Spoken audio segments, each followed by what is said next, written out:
Scorched Guns 2 is a massive Minecraft mod that adds super unique and customizable guns to Minecraft, but it is so much more than that. We got turrets, giant tanks, and even exosuits with fully customizable and modular attachments. And this video is the only complete and detailed master guide to everything this mod has to offer. All right, buckle up because this is everything you need to know about Scorched Guns 2.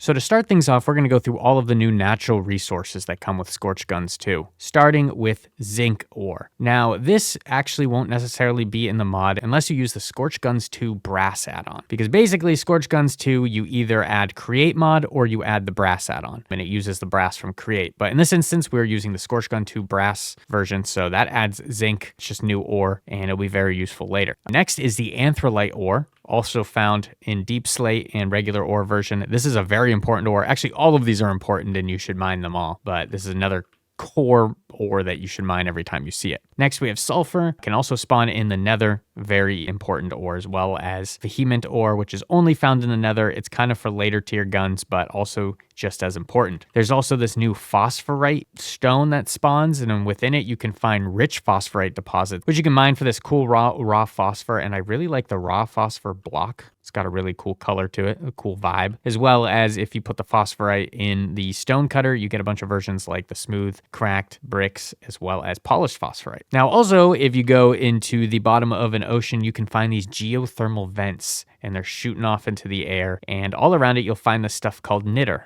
which you can craft into a knitter block, but these geothermal vents you'll find at the bottom of the ocean. I kind of just built this one here to show off what it looks like. And we're just getting started here.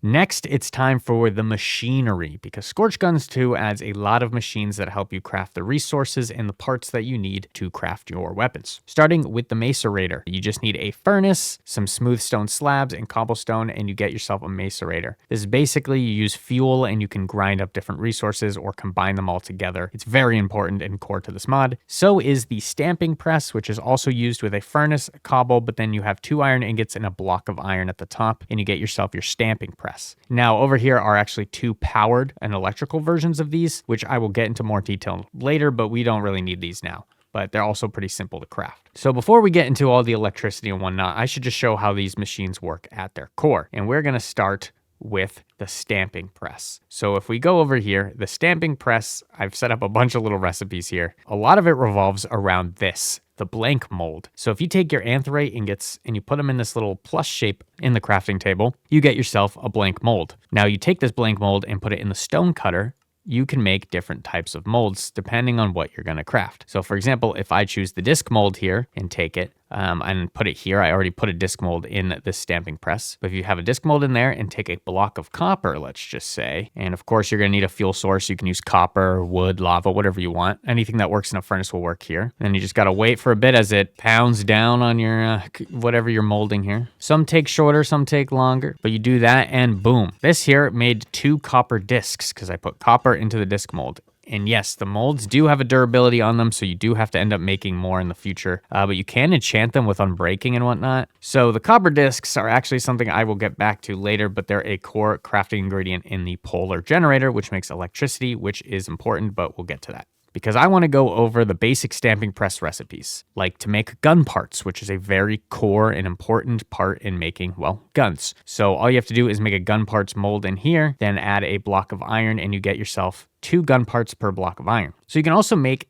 casings for weapons because a stamping press is actually essential to crafting and making ammunition. So yeah, if you use the copper with the medium casing mold, you get medium copper casing. And it's pretty obvious, but if you mix it with the small casing mold, you get small copper casing. And then also there is a bullet mold that if you mix with iron ingots, you get yourself some standard bullets. Some other side things that are important for the ammo is if you put 1 gunpowder inside a crafting table, you get 6 gunpowder dust. And if you mix 1 gunpowder with those standard bullets I made earlier, you can make yourself 6 buckshots, which are also very important, as you'll see here.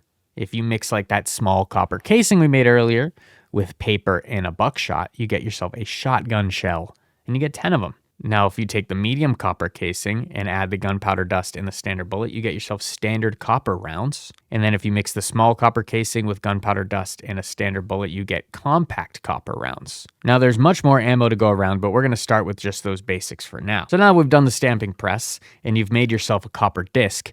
you can mix that with a blast furnace, some iron, smooth stone, and redstone to make yourself a polar generator. This is basically a generator where you put in some fuel like a furnace and it generates energy. It's actually pretty straightforward.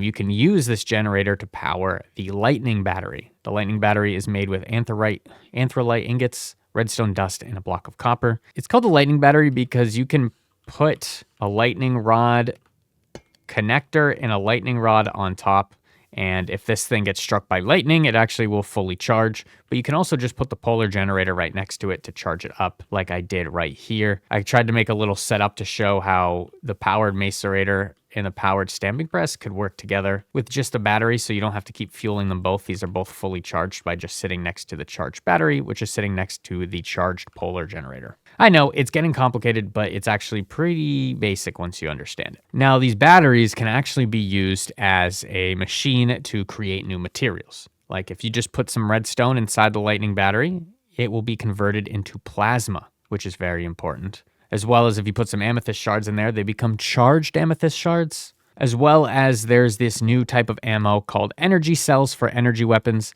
I realize I haven't shown you guys how to get treated iron yet, but I will do that next. But if you use treated iron and an iron nugget, you get an empty core, which if you use a stamping press with a block of redstone and charged amethyst shards, you get yourself an energy core, which is ammunition for laser and other plasma-based weapons. But actually, no, if you want plasma, you have to put an energy, you take your energy core, you put it in the lightning battery, and you get yourself a plasma core for plasma weapons. Now, these will be important once we go through all of the different firearm crafting recipes. Oh, but we got a little bit more to go, so hear me out. We have to just go over some basic macerator crafting recipes that you're gonna need to get some of the most important materials in the game, starting with that treated iron I was just talking about. To get that, you have to mix iron, knitter dust, redstone dust, and charcoal. And when you power it up, you can get a bunch of treated iron blend, which you just can smelt into treated iron ingots. Treated iron actually has an alternative use. You can make some, it's called Adrian armor, Adrian boots, Adrian leggings, Adrian chest plate, and Adrian helmet. They all use this little thing called an anthrolite nugget, which you just craft with one single ingot. And it's actually, I think, a pretty cool looking armor. I don't know, I think I look pretty cool right now.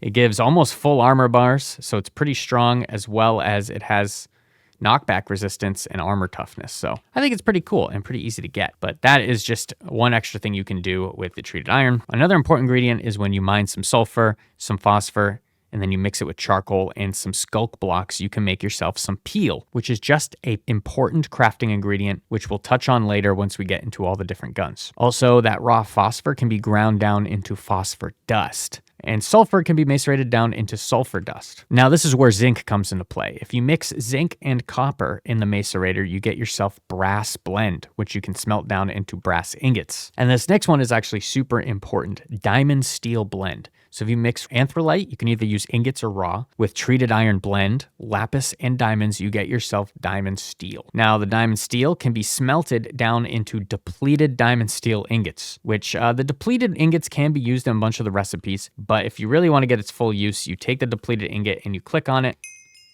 and it takes a little bit of XP and it becomes a diamond steel ingot. Now, these diamond steel ingots, once you fill them with your XP, you can make a bunch of different guns, but you can also make a full set of diamond steel armor,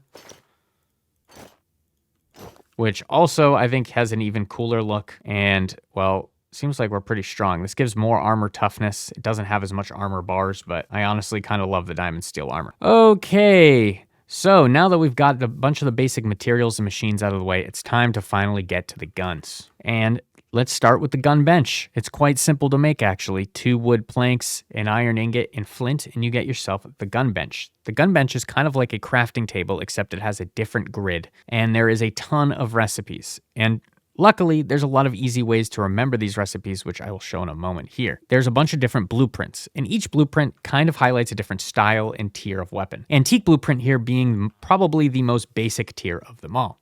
And once you get the blueprint, you can click on it and it will actually tell you everything you can make in this tier and the exact recipe needed, which makes everyone's lives easier because it's impossible to remember these types of recipes. So we have some basic tiers like the flintlock pistol, which we can try to make right now. But in order to do so, we actually need to get ourselves a stone gun barrel, which is pretty simple. You just need 3 pieces of smooth stone and you get yourself a stone gun barrel. So you would take that blueprint, put it up in this top corner. You can do wood, flint, cobble, gun barrel. And boom, you have your very first and most basic weapon, the flintlock pistol. But you can see here, this flintlock pistol uses, as you can see on the it says how much damage it does, the fire mode, the ammo type, how much ammo you have, the amount of melee damage it can do, and also you can press Z to add some attachments. But this is the flintlock pistol, and currently we have no ammo. So I'm going to show you how to make the most basic ammo in the game, powder and ball. So just take some gravel, drop it inside the crafting grid, and you get yourself 4 pebbles. Then, as actually I showed off earlier, if you take 1 gunpowder and put it in the crafting grid, you get 6 gunpowder dust. Mix that with the pebbles as well as some paper, and you get yourself powder and ball, which is the ammo for this flintlock pistol. So you can press R to reload, and there you have it. All right, oh, spawned in a husk here. Now, the only thing is, yeah, you can literally load in 1 bullet at a time, and this thing only does 10 damage. So, unfortunately, in this instance, he lives. We also lived with 1 HP, so if you pressed V with your gun, that lets you melee. So, like, this gun does 2 damage when you melee. It's kind of like a pistol whip. And eventually you can add bayonets and other attachments to do more melee damage, but yeah, this first gun can't even one-hit a zombie. But I also think we hit a headshot. Yeah, so if you don't hit a headshot and you hit, say, in the legs, I didn't even do half damage. But that's when we'll take our antique scroll here again, and we'll look at the next weapon in the blueprint, which is the hand cannon. Now, the hand cannon is crafted basically the same way, but you add an additional piece of stone on top. But the problem here is the hand cannon doesn't use the powder and ball. It actually uses a grape shot, which is basically a shotgun round. Now, in order to do that, you just use the same ingredients from before, the pebbles and the gunpowder dust, but instead of paper, you combine it with a stick and you get yourself a grape shot. So now we will hit R to reload. We'll put in our single grape shot and we'll spawn in a, oh, why a baby? But I think if we land a headshot, we should be able to one-hit this child. Ah, I'll melee you. All right, let's try again. Let's hit a reload and try not to die. Come on, get over here. And let's aim for his head. Dang it. He survived with half a heart. So this one does a bit more damage and might be nice early game if you ever just need to pull out a shotgun and stop someone. But yeah, so these don't do a ton of damage. We're at the stone tier, the basic antique tier. But there is a few more. Like if you added 1 more gun barrel to that crafting recipe, you'd get yourself the musket. Now, the musket also uses the powder and ball ammunition, but is a bit more long range. So, like the zombie. Oh, I was actually able to one-hit him with a headshot. That's very nice. So yeah, the musket, with just 1 more gun barrel, not only does more damage, but it shoots further. So it's kind of no reason not to just make a second gun barrel to get yourself the musket.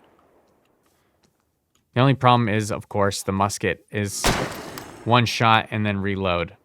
But at least you get some distance and be able to do some damage to mobs from far away. Now the next tier up is you make the same crafting recipe as the musket, but you add another stone on top and you get the blunderbuss. Now the blunderbuss here also uses that grape shot shotgun type ammunition, so it is also a very close range weapon. But it does 2 more damage than the hand cannon. So if everything goes to plan, we should be able to just... Oh my god. Ow, I'm out of ammo. So yeah, if you can aim down sights and land a headshot on a zombie, you can one-shot them with the blunderbuss. I guess the advantage to this is it's bigger and does a little bit more damage. You can also kind of get a little bit of an extra jump. You can jump with it. Ready? See this? Boom, 2-block jump. I actually think you could possibly do a 3-block jump. Okay, maybe not 3.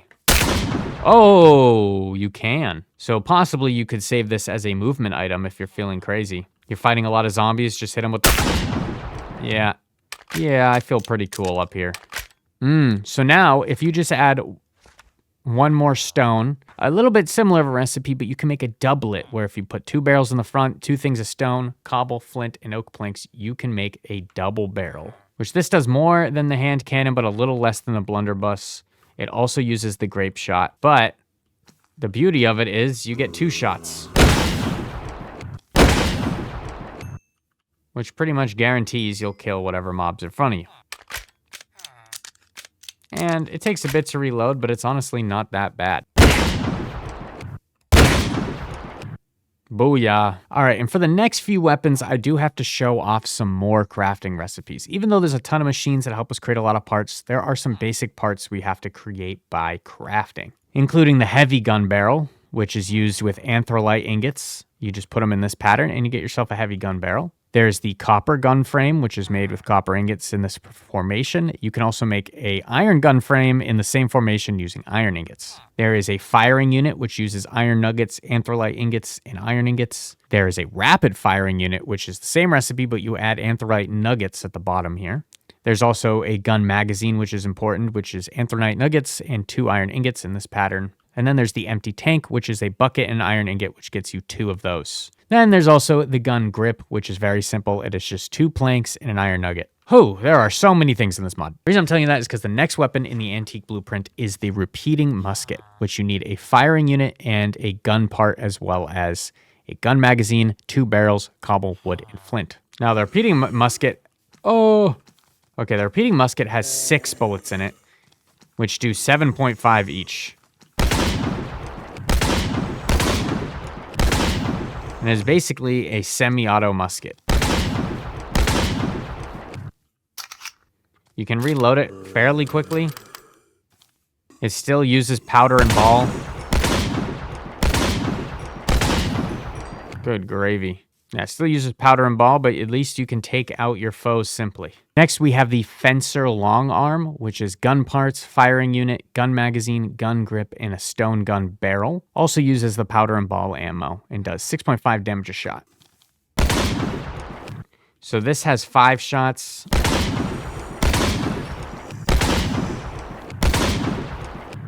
Which allowed me to take out 1 and almost 2. We'll hit it with the reload. Oh, this takes a bit to reload, huh? But it's pretty quick to just pull out and go. Pretty cool. And I look cool pointing it at the camera. Bang. All right, next we have the Fencer Carabine, but it needs this new item I haven't shown you guys yet, which is the wooden stock. So let's go show you how to craft that. There's a ton of attachments that I haven't gone over yet and we'll get to after this tier of guns, but this is the one we need, which is the wooden stock. It is just 4 planks like a crafting table and an anthrolite ingot, and then you mix it with 2 stone gun barrels, a gun part, a firing unit, the wooden stock, and wood planks, and you get a Fencer Carabine. Now the Fencer Carabine has 7 bullets. Does a decent amount of damage. That was to the head, and we did 5 hearts. To the torso, does 4 hearts. And it's kind of satisfying. Shoots pretty quick. There's a little bit of a delay between when you can shoot. But if you aim for the head, you can get two shots in pretty quickly. Let's see how quickly this thing reloads. Oh.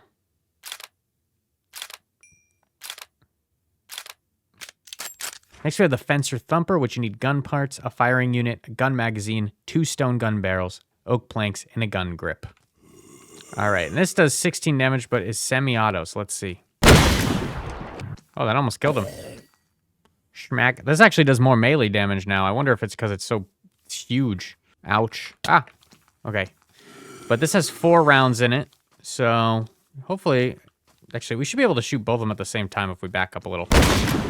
That's 1 shot, 2 shot, 3 shot. Bada bing, bada boom. Now let's reload this bad boy. Hell yeah. Now this is probably the first shotgun type gun I would actually start carrying around in survival mode. I think the ones before maybe aren't always worth it depending where you're at. Wow, that one shot me so high I took fall damage. Hold up. We're running over here and boom. Ow. But yeah, the Fencer Thumper. All right, next we have the Laser Musket, which comes back around to those energy cores I was showing you off earlier that you have to make with refined iron. But it just takes 2 stone gun barrels, a smooth stone, an energy core, a gun grip, and an oak plank, and you can make yourself the Laser Musket. Now, these laser muskets, like this one right here, runs off of, not only do you create it with the energy core, but actually these energy cores are the ammunition. So I'm going to put one in my hot bar here. Okay, I don't want to die. Okay, so this laser musket has 7 shots. Oh, that made no noise at all. There we go. What the heck? All right, so the laser musket has 7 shots, but 1 energy core will actually reload all 7 shots. So it's a bit expensive of ammo, but I should be able to just... Oh, wow. And I almost killed this one. There's a very cool sound to it. Wait, I'm really going to try to kill this one as fast as I can. Can we one-shot him in the head? No. But you can do a lot of shots very quickly. And I think it's cool, but time to reload it. I actually don't know what this animation's like. Oh, so you pull out the core, you put it in, and boom, 1 core refills your ammo. But the nice thing about these energy cores is they just become depleted energy cores. So this battery's pretty empty, but if we had a battery with some juice in it, all we'd have to do is put the depleted core in it, and it will recharge. Here, let's head over to this battery. This battery's full. So if I, oh wait, not a generator. So this battery's full. So if I put the depleted core in here, it'll start loading and it eventually will be fully charged again. And boom. So it takes a decent amount of energy, but then you get the core, which you can use for ammo. So it's a little bit more renewable, I suppose. After a point, you're really just using fuel to keep refueling your gun. So I like the musket because you don't need any gunpowder or anything like that to keep going. Next is the plasma bus, which needs just like the same exact recipe as a laser musket, except you put a plasma core on the back. And this gets you the plasma bus. So here we have the plasma bus, but this actually uses a different type of ammo. You may use a plasma cell to create it, but you need a different type of ammo. So we're going to actually go back to these blank molds. So you put the blank mold in here and you choose the medium casing option. Right? And you're going to get yourself some iron ingots. Here, let's clear out this one. So iron ingots with some medium casing. And let me just put some coal in here to power it up. And this should turn it into empty cells. Yep, bada bing, bada boom. So once we get a few of these, we don't need that many. And then we need plasma, which we can get from our battery over here. If you remember, we just used redstone. And then we use the lightning battery to convert that redstone into plasma. And then if you take that plasma, put it in the crafting grid, you get yourself 5 plasma nuggets. So if we go back over here and we put an empty cell in one slot, plasma nuggets in another slot, and then we put some standard bullets in the last slot here, you get some plasma cells. And to be honest, they're not that expensive and you get a decent amount. I'm going to make all of them. So from those plasma, for the amount of plasma we had, we were able to make 15 cells. So now we can go into survival mode, run off here. And this is more of a shotgun type weapon, so let me show you. Yep. And if you didn't see, it, boom, it drops the empty shell on the ground. There's actually a way to kind of keep a hold of that later. But this is 23.5 damage. It's semi-auto, and yes, it does use a shell every single shot. So it's a little less conservative as this, but if you have a lot of iron and a lot of redstone, which most people do have a lot of that laying around, it's actually not that bad of a weapon to be carrying. I'll probably, in survival mode, I'd probably grind for this gun first. Oh god, he lit me on fire. Oh god, wait, reloading. Sorry, sir, give me a sec. Bam. And there you have it, the plasma bus. And that was every single weapon in the antique blueprint, so time to move on to the next blueprint. But before we move on to more weapons, I want to cover the attachments because they honestly are very affordable and very helpful. So we're going to go through the sights and whatnot first. Like first we have the reflex sight. You just need a glass pane, 2 anthrite nuggets, and redstone dust. You get yourself a reflex sight. So like on the musket here, which can handle a sight, you can just put it on and suddenly you can hit headshots like no problem. So I highly recommend anyone makes these pretty early on. Now there's also the laser sight. I actually really don't know what this looks like on a gun, so we're gonna find out. Replaces the sight here. Oh, I see. And it gives you a little red dot showing you where you're aiming. Will it show on that sheep?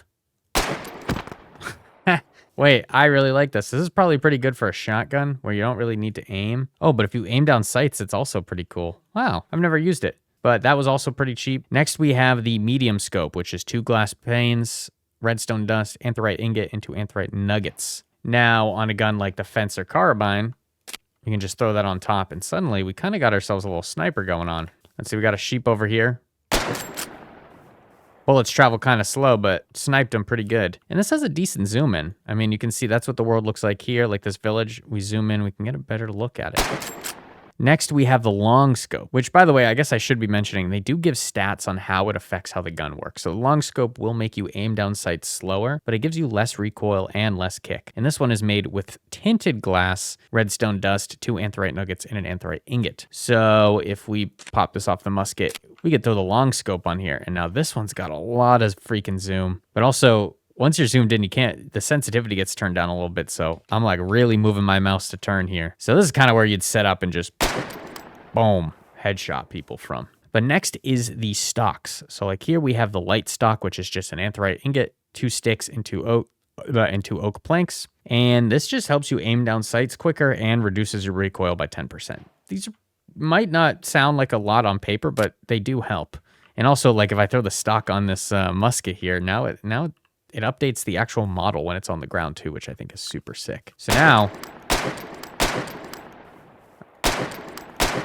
there's very limited recoil. Oh, I just killed something. I don't even know what I killed, but I just trick-shotted them. But maybe instead of the light stock, you want something that just helps with recoil and kick, and you don't really care about the aim down sight speed. Probably not as relevant for these rifles, but once we get into the machine guns and whatnot, having less recoil is going to be pretty important. And then there's the wooden stock. This is kind of more balanced, but apparently gives you plus 5% crit chance, which is pretty helpful, as well as lowers ADS speed and recoil time. This is also used in a bunch of crafting recipes, and I think it looks pretty nice. Now, lastly, we have the bump stock here, which lowers the ADS speed and recoil, but it does increase the fire rate. I believe these types of things are illegal even in America, the bump stock, but obviously, fictional game.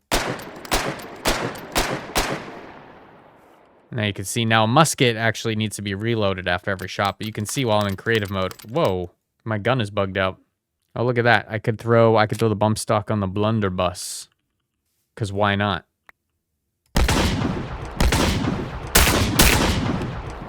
Next, we have the silencer. It does lower damage by 19%, but increases crit chance by 15%. It also lowers projectile speed by 10%. But also, it silences your weapon, and you don't really draw attention to yourself when you're using this. Fortunately, I don't even think we've encountered a gun that can use the silencer yet, but once we do, we will show it off. There's also an advanced silencer, which is just significantly better. So instead of using wool between 2 anthrite ingots, you use sponge. So probably worth just trying to grind for sponge, because the current silencer doing minus 19% damage and 19% projectile speed is pretty rough. Meanwhile, the advanced silencer is plus 25 crit chance and minus 7% of projectile speed. Then after that, we have the extended barrel. This increases damage, weapon spread, and projectile speed while increasing recoil and kick. We also haven't encountered a gun that uses a barrel attachment yet, so we'll wait on that. We also have the muzzle brake, which helps lower weapon spread significantly, as well as lowering projectile speed and increasing recoil, which is made with iron, 2 iron ingots, and 1 iron nugget. Next are the underbarrel attachments. We have the light grip is just 2 anthrolite nuggets, an iron nugget,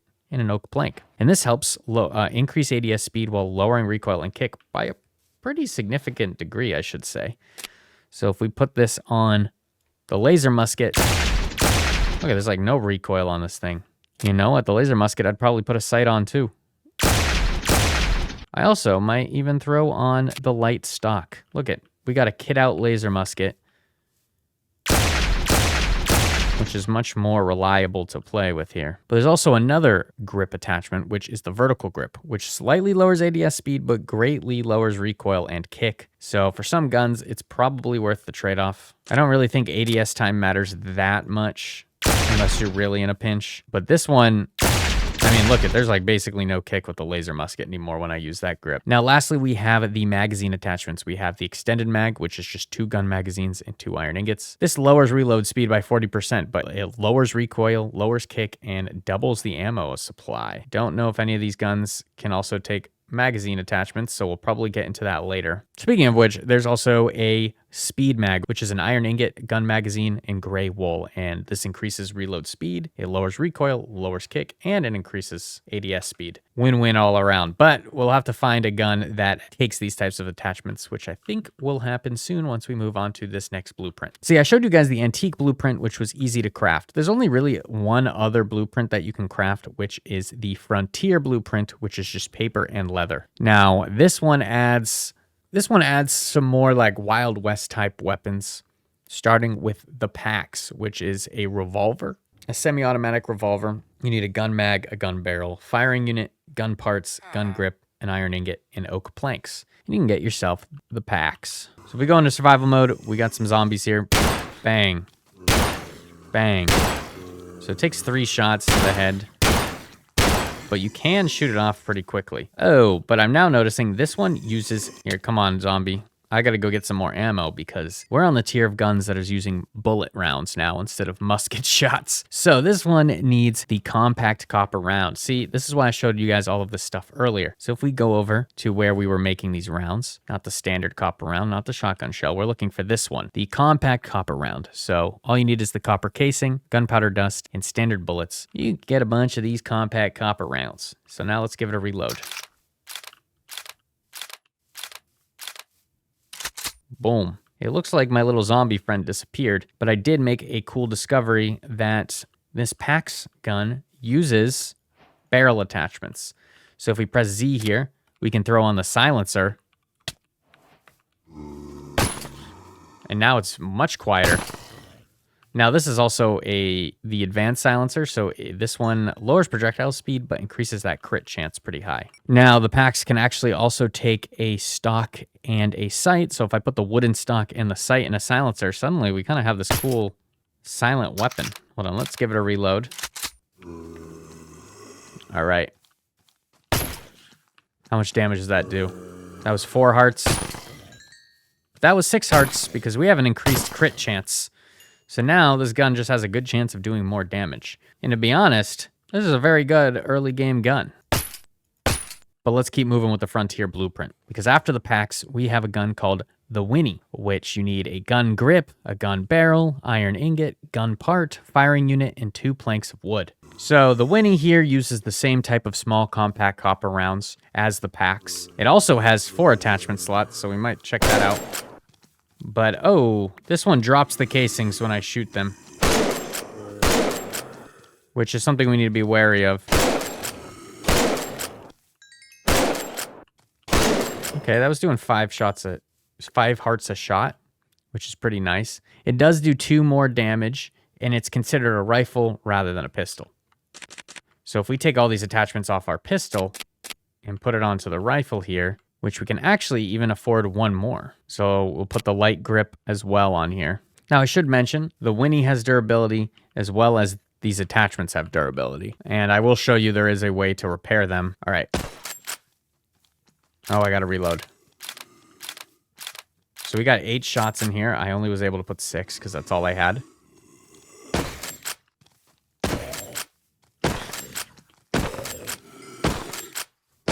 You can do a decent amount of damage also from a decent distance. Now it is worth collecting these copper casings because you can in fact reuse them. But that was the Winnie, another cool, very customizable rifle. For some reason, when I picked that up, it just let me know now that I've unlocked the gun tier Frontier, and that means now enemies can spawn with antique weapons. So it's unfamiliar, but apparently that's a mechanic in the game. The more blueprints you unlock, I guess the enemy mobs also level up. So I guess that's important to be noted. Next is the Winnie Mill End, which is another rifle, but it's a higher tier of ammo. So it's the same recipe, kind of, except you're going to add another barrel and move that iron ingot up top. And this is how you make the Winnie Mill End. I don't know why this is almost like a tongue twister, but that ammo change makes it do a 1.5 more damage per shot. Let's give her a spin. Yeah, we did 5 hearts. And I'm out of ammo. But this one used the new standard copper bullets, which use the medium casing. Let's run over here while I do that. So that will be this one. So if you have medium copper casing, gunpowder dust, and standard bullets, you can make standard copper rounds, which is what this bad boy uses. Let's reload. And bang. And bang. So you can see there is some distance on here. That's probably why you might want to get like a silenced version and just kind of pick off mobs from a distance early on. But this one is really good.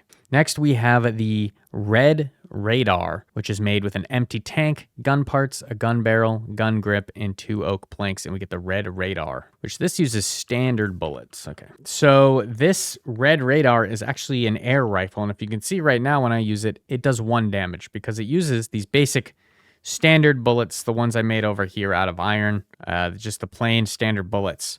But because it's air-powered, if you take those empty tanks we made earlier, combine it with a lever, you get an air canister, which I guess you can either hand pump it full of air. It's kind of slow, but you can see it is filling up. Or, I haven't tried this yet, to be fair. You can put it in a battery. Oh, that's pretty quick. No, not really. I guess it's kind of slow. But if you put it in the battery, it will recharge the air canister. So basically, the ammo is energy, and you don't even have to use any. You could hand pump it. So let's see. Now that it's full, I don't know if that means it does... It's still only doing 1 damage. Huh. And the bullets seem to bounce off them. Is this just a BB gun? I don't even really know the purpose of this. Now I'm out of ammo. Manually reload it. That's the red radar. Unless someone in the comments knows the purpose of this, I don't know. Maybe it's just a novelty thing, but it seems kind of useless to me. Next, we have the Caldwell, which you need 4 gun barrels, an iron ingot, gun parts, 2 oak planks, a firing unit, and a gun grip, and you get the Caldwell shotgun. Now, the Caldwell uses the shotgun shells I showed you guys how to make earlier. So if you use small copper casing, paper, and buckshot, you can get yourselves some shotgun shells. So let's take some of these, spawn a couple baddies. All right. So this does 16 damage a shot and has, well, 2 shots before I need to reload, I guess. Damn. Okay. Oh, it reloads pretty quick, though. All right. Come on.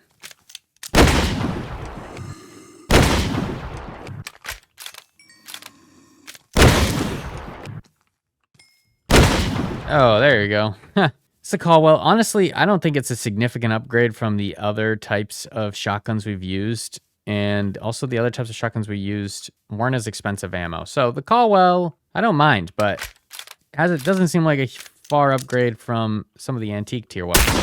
Oh, we can do a little jump there. Next, we have the Caldwell conversion, which you replace the gun barrels here in the recipe with a heavy gun barrel and a gun magazine, 2 oak planks, gun parts, a firing unit, and a gun grip, and you get yourself the Caldwell conversion, which the conversion here seems to be a much shorter barrel, but this one now holds 6 ammo and does slightly less damage, but also definitely a way better weapon for controlling the herd. It's pretty cool. Let me reload here. Gotcha. You just put them in one at a time. I kind of like this one. You also can add a stock attachment, which could probably help. But that's the Caldwell conversion. This is a big upgrade from the Caldwell. I think I'd prefer to make this one. And next we have the Caldwell Terminal, which is a gun barrel, a heavy gun barrel, a gun magazine, gun parts, firing unit, gun grip, iron ingot, and oak planks. And you get yourself the Caldwell Terminal. Oh god, I spawned in some husks and this dude spawned in with a shotgun. Are you gonna shoot me? Ow! Ow! Okay. We'll take him out. So the Caldwell Terminal just seems to be a combination between the Caldwell and the Caldwell conversion, where it does just as much damage, and it also has 6.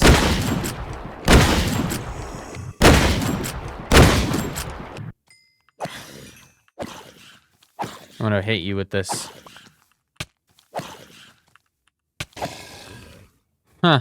Very cool. And the Caldwell Terminal also can have a full set of attachments, which the other ones couldn't. So you could really spec this guy out if you wanted to. All right, next we have the, I'm so sorry, I'm going to say this wrong, the Sactini, the Sakatini, I don't know. But it's 2 gun barrels, 2 oak planks, gun parts, a firing unit, and a gun grip. And it is a sniper rifle. Ooh. And it has 2.5 armor penetration. Now this sniper rifle uses a standard copper round and also has 1 shot before you need to reload. So I will, oh god, this guy has a gun, but I have a sniper. Boom. Look at that, headshot.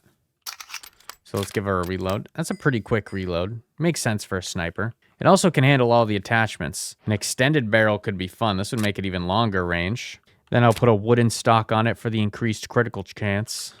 And let's put a long scope on it because it's a sniper, of course. And then let's put a light grip, so we don't have to lower ADS speeds. Now I'm going to spawn some bad guys over here. I'm going to go all the way over here in survival mode. I have 1 bullet. Let's see what we can do. That guy's done. Reload. Oh, that guy had some armor. Oh god, I missed that shot. That guy's going for my villager. Oh god. Oh no, he gave up on the... Oh. Got him. Oh god. This dude has a shotgun. Boom.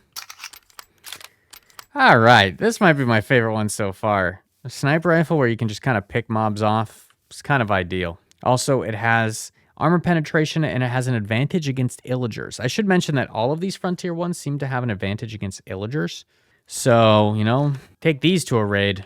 So next is the Saketini or Saketini iron port. Basically the exact same recipe, but you throw an iron ingot and a gun magazine on the top of it. Makes it do 1 less damage, but it does give it way more ammo. So, oh god. Oh, these guys are going after my villager here. So the same gun does 1 less heart of damage, but doesn't need to necessarily be reloaded every time, which is fun. So let me put on those same exact attachments. Oh! Oh god, that one's got a gun. Oh god.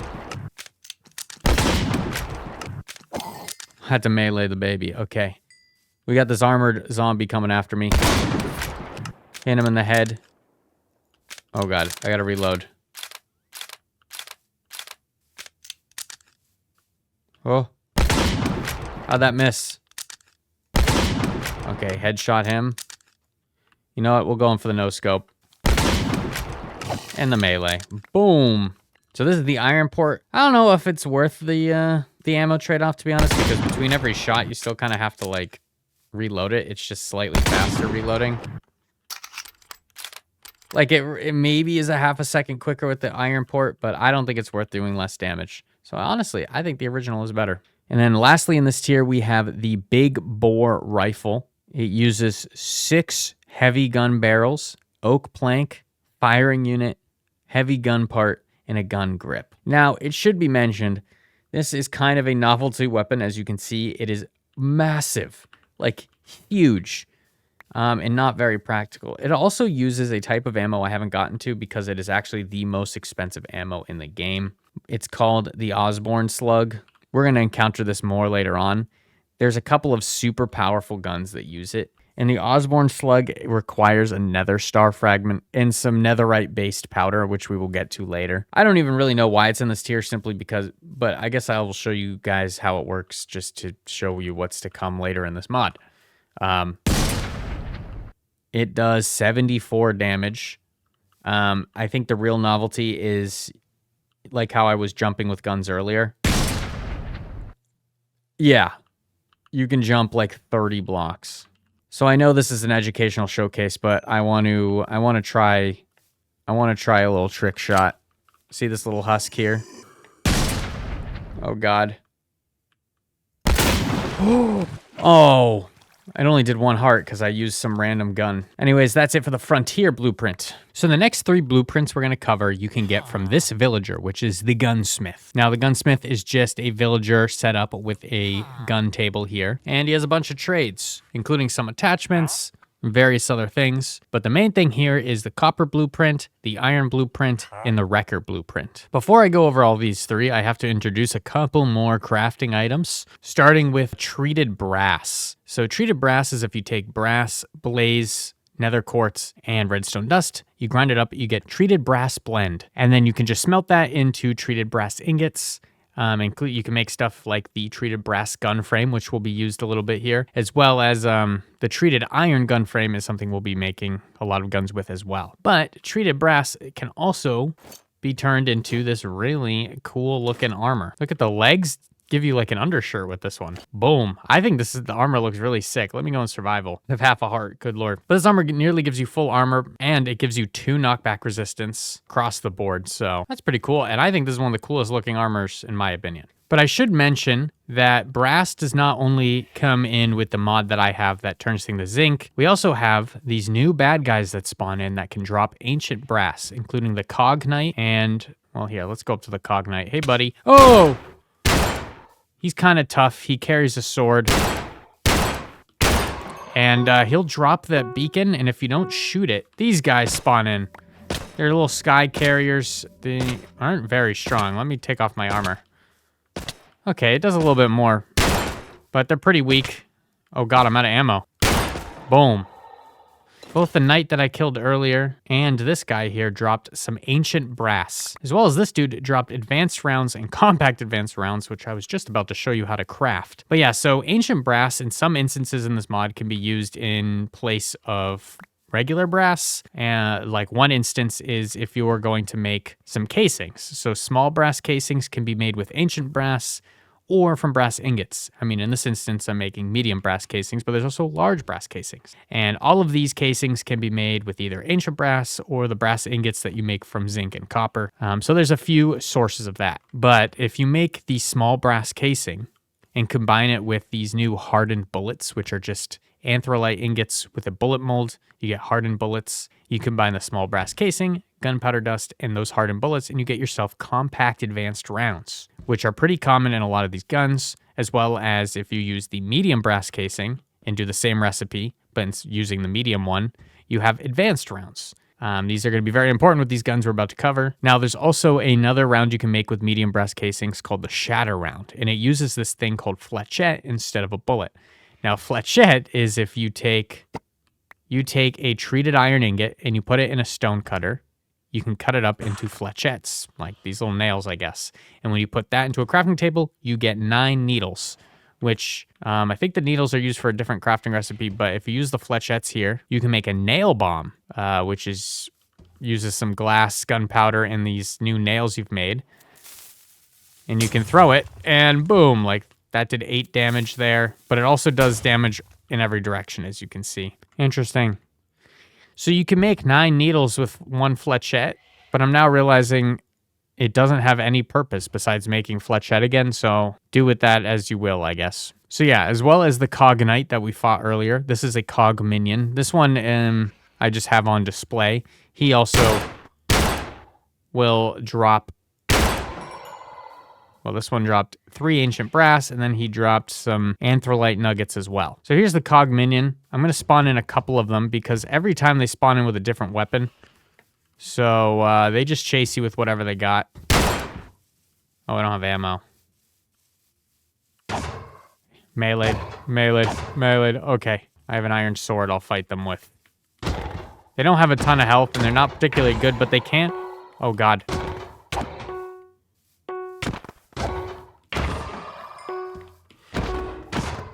So they drop these. Okay, they'll drop those beacons, which summon in these sky carriers. And these guys, I don't know, are just like support squads. And they'll shoot you. They also drop a lot. I was kind of hoping if I destroyed the beacon in time, they wouldn't spawn it at all, but... Yeah, they drop a lot of ammo and a lot of brass, so... It seems like you could kind of farm those guys a bit. But lastly, we have the supply scamp here. And unfortunately, if you do kill these guys, they also drop a lot of stuff, including some early game ammunition. This guy even drops the copper blueprint himself. But supply scamps are actually, they're just little scaredy guys. And if you give them some ancient brass, you can tame them. And they have a few modes. One thing, they can just hold supplies. So if I put a bunch of stuff in here, he'll just hold on to it. So if I shift and click on it, I can put him into sitting mode, or patrolling mode. So patrolling mode, he'll just go and pick up anything that's on the ground, ideally. That's what yep. But I can set him in a following mode, and he'll also just follow me around and pick up anything I drop, and then I can just go check. So it's a good buddy to bring like mining with you. He'll just pick up everything, and then when you exit your mine, you could just put him into patrolling mode, and he'll go and immediately dump his inventory into an available barrel. And right there, I accidentally broke the barrel, but it didn't matter because my little Scampy here picked everything up. Now, I haven't tested this out yet, actually, but I think, yes, you can apply different dyes to give your little buddy different faces. So let's do that. We got red. Ooh, he's angry. Orange. It's kind of cute. Oh, I like the yellow one. He's just a little shy guy. Lime is creeper. Ooh, I like green. He's got like little fangs. Cyan. He's like, Light blue. Oh, light blue, he doesn't even care. He's like angry at me. Oh, I like the blue. I'm trying to figure out which one's my favorite. And then there's purple. And then, of course, magenta, which is this one, and pink. Oh, pink is probably my favorite. Okay, he's already a little cutie. But I like this addition, and I don't recommend killing them like I did earlier, but they do drop ancient brass. But they pick things up for you, which is also nice when you're shooting guns that drop lots of shells, because little Scamp here will pick them up for you. All right, buddy. You're going to sit right there, okay? And now it's time to go over the guns of these blueprints. So yes, the first gun here is the Scamper, made with a copper ingot, gun magazine, gun barrel, oak planks, gun parts, firing unit, and a gun grip. The Scrapper is this honestly really cool looking copper pistol. It uses the compact copper rounds and does a decent amount of damage. Also, I remembered to install this dummy mod so I can really show off how much damage it does. And then give it a good reload. Boom. And of course, the shells will pop out while using it, but it does a decent amount of damage. Oh god, look at this husk spawned in with a pretty good pistol here. How much damage are you gonna do to me? Ow! Ow! Dude. I didn't have any ammo in here, but...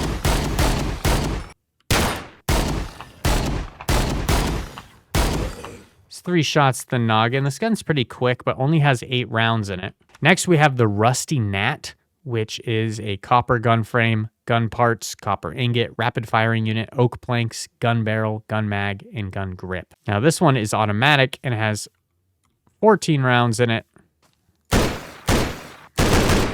Ooh, that killed that zombie pretty quick. So it does drop a lot of these casings on the ground, but shoots pretty darn fast.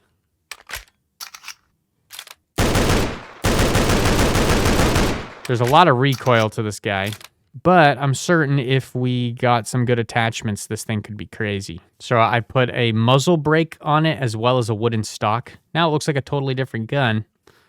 Let's give it a whirl. Much better. Yeah, there's hardly any recoil on it now just by adding those 2 simple attachments. Next, we have the UMAX pistol, which requires an empty tank, a gun barrel, a gun part, firing unit, gun grip, and 2 copper ingots. So this is another gun that actually uses an air source, like an air canister, or also, by the way, if you're using any Create tank can also provide the air. And also with the Curios edition here, I didn't realize I can just put the air canister on my back. That's pretty cool. My cape is kind of blocking it, but the air canister for this gun I can just keep there. And unlike that rifle, this actually claims to do 4 damage a shot, and still only uses those basic standard bullets made out of iron ingots. Wow, that actually did a decent amount of damage. And I picked up half the bullets in return. Let's see, now we only got 6 bullets in here. Can I deal with these husks quickly? Okay. Let me go pick up my bullet back. Reloading. Oh god. Melee time.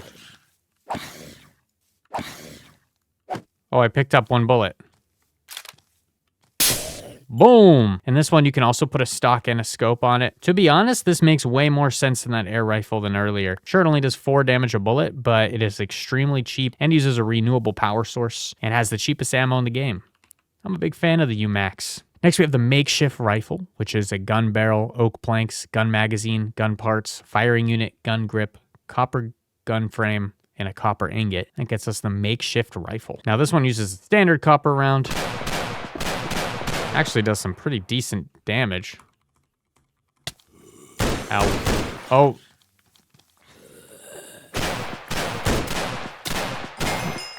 Good lord. Oh, this guy's got a gun. Bang. Wow. The makeshift rifle is pretty good, and it also has every single attachment slot available. So I'm going to put a light grip on it. I'm going to put a wooden stock on it. And then I also put a muzzle brake, a reflex sight. Oh, and I can do one more thing. And then I can also put the extended magazine we made earlier on here. And now look at this thing. Let's give her a good old reload. All right, now we got 32 bullets in here.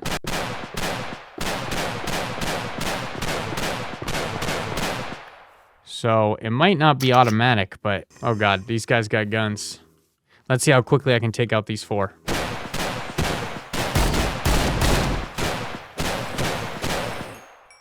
Wow. Oh, hey, this guy dropped his gun, too.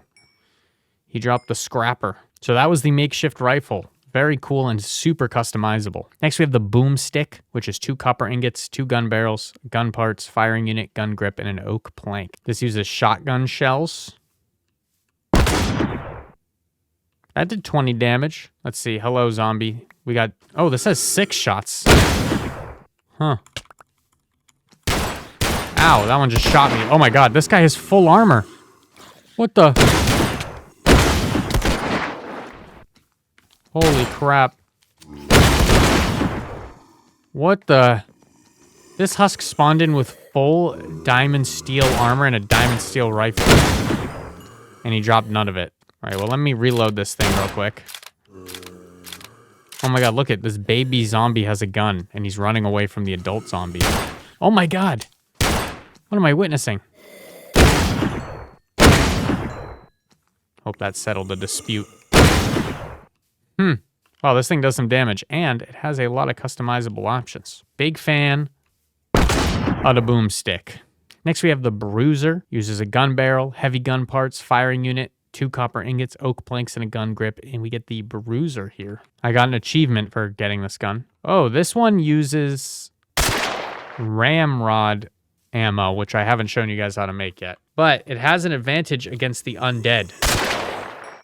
Oh, wow. It literally lights them on fire. That's awesome. Oh! God. All of these guys are spawning in with guns now.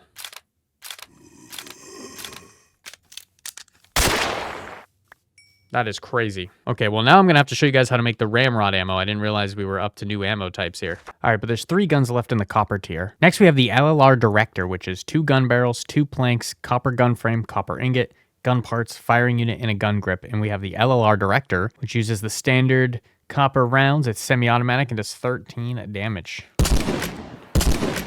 Oh, it's kind of like a pump action, like a shotgun, but it is a rifle, I believe, yeah. It has good range. Okay, that does a lot of damage. Let's spawn in some husks. Oh my god, look at this guy. He's geared out. This only took 3 shots. Average husk. It only takes 2 shots to kill them. Until now, I didn't realize that there was a creative ammo box that I can put on my belt slot, which gives me unlimited ammo when I'm in survival mode. So that's the reload. That was a pretty quick reload, and it does pretty good damage. So that's the LLR Director. It also has every single attachment slot available. So I can have it silenced with an extended mag. It's kind of weird with the laser sight. Give it a reload. Hell yeah. Next, we have the LLR Bird Feeder, which is an automatic version of the same gun, and it does less damage per round. And it's a heavy gun barrel, a regular gun barrel, 2 oak planks, copper gun frame, gun parts, copper ingot, rapid firing unit, and a gun grip. And we got the LLR Bird Feeder. Oh. Give her a reload. I do like as I shoot, you can see the clip feeding through to the other side of the gun. And then when it's out, the clip is all the way through, and then I pull it out. I kind of love that. This gun can also take all forms of attachment except for an extended mag. So I could put a grip sight, silencer, stock, and everything. Now look at this thing. This is a huge gun. And it helps slow the recoil. Wow. Now, last in the copper tier, we have the Arc Worker. Now, this also uses another type of ammunition I'm going to show you right after called the Shock Cell. Now, the Shock Cell is really cool because it actually arcs between multiple bad guys. Ow, this guy's got a really good gun. Ow. But basically, ow.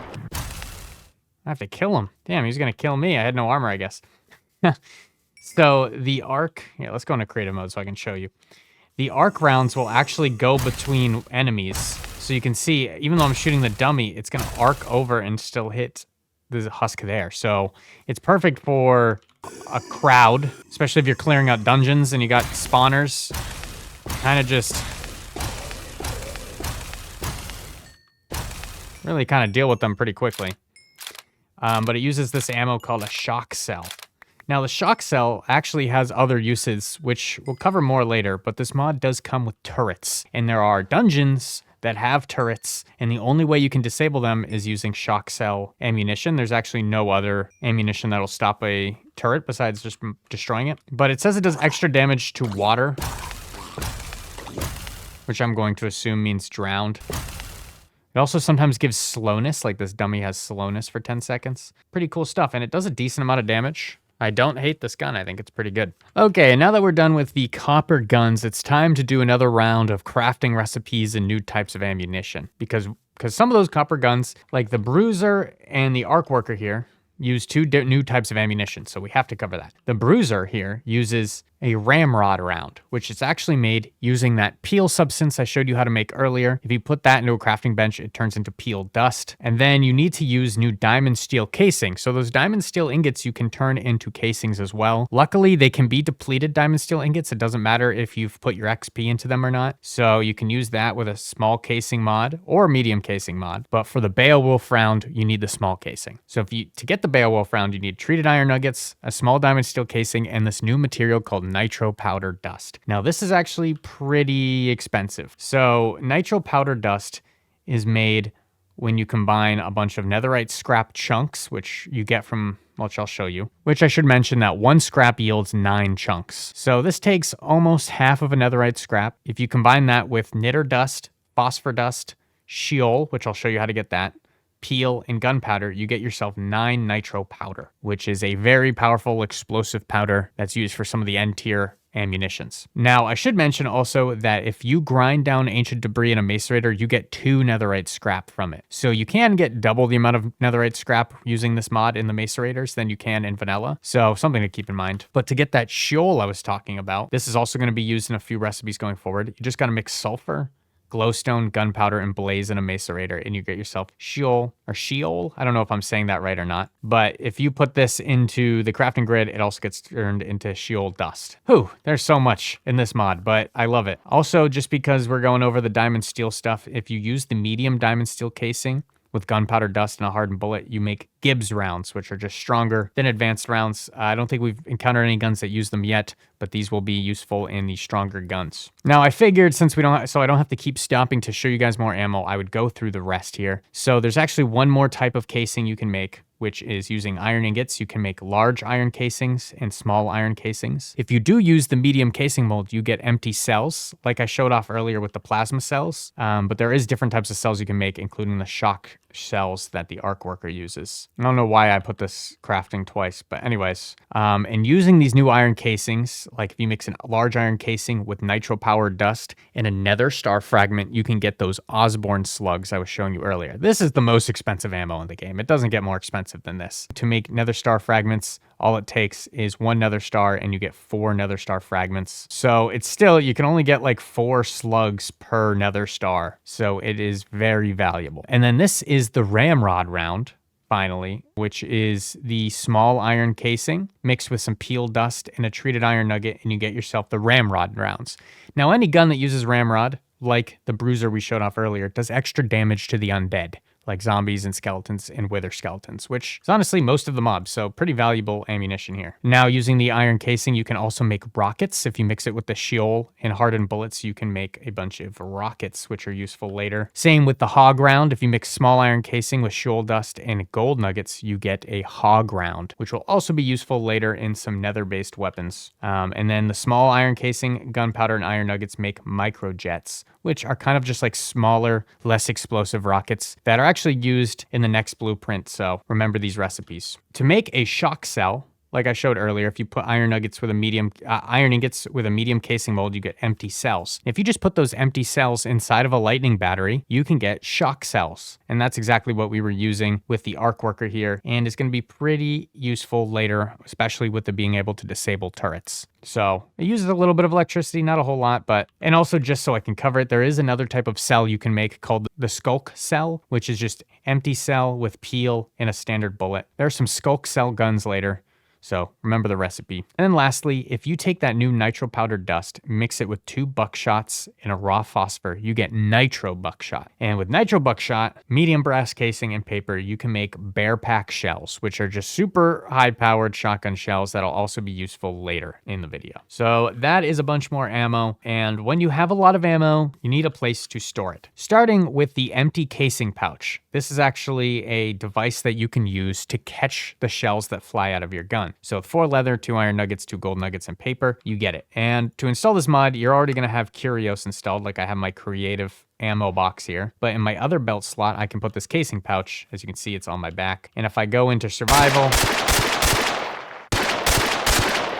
and I was shooting my gun off here, and if you look, there are 4 shells in here. So whenever the shells were originally gonna fall onto the ground, instead, they just automatically go into this pouch. So it is pretty useful if you are trying to conserve your resources. On top of that, instead of using my creative ammo pouch, if you are in survival mode, you can make different types of boxes. So you can make a pistol ammo box using red dye. If you put white dye in the middle, you can make rifle ammo.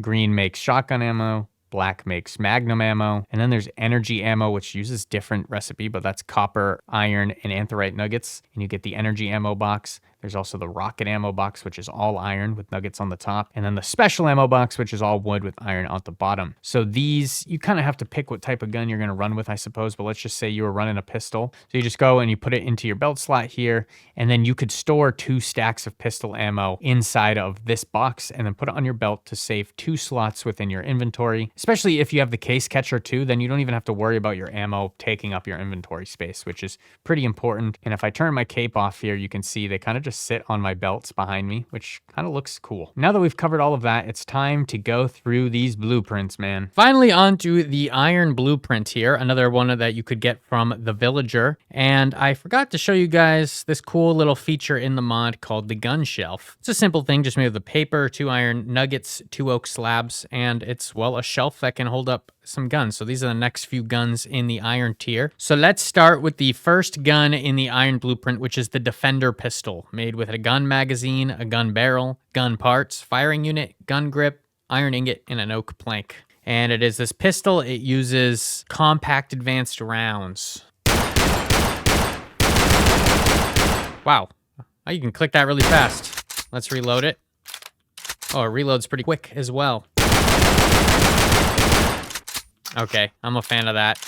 You can only add a barrel and a scope. Oh, you can add a magazine attachment, so you can get the extendo grip on this thing. So let's just say we did... Oh, I threw that again. I didn't mean to. I'm going to put the extendo grip, a silencer, and also we could just have the red beam. We got a laser beam.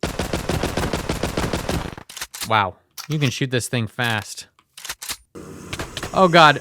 Wow.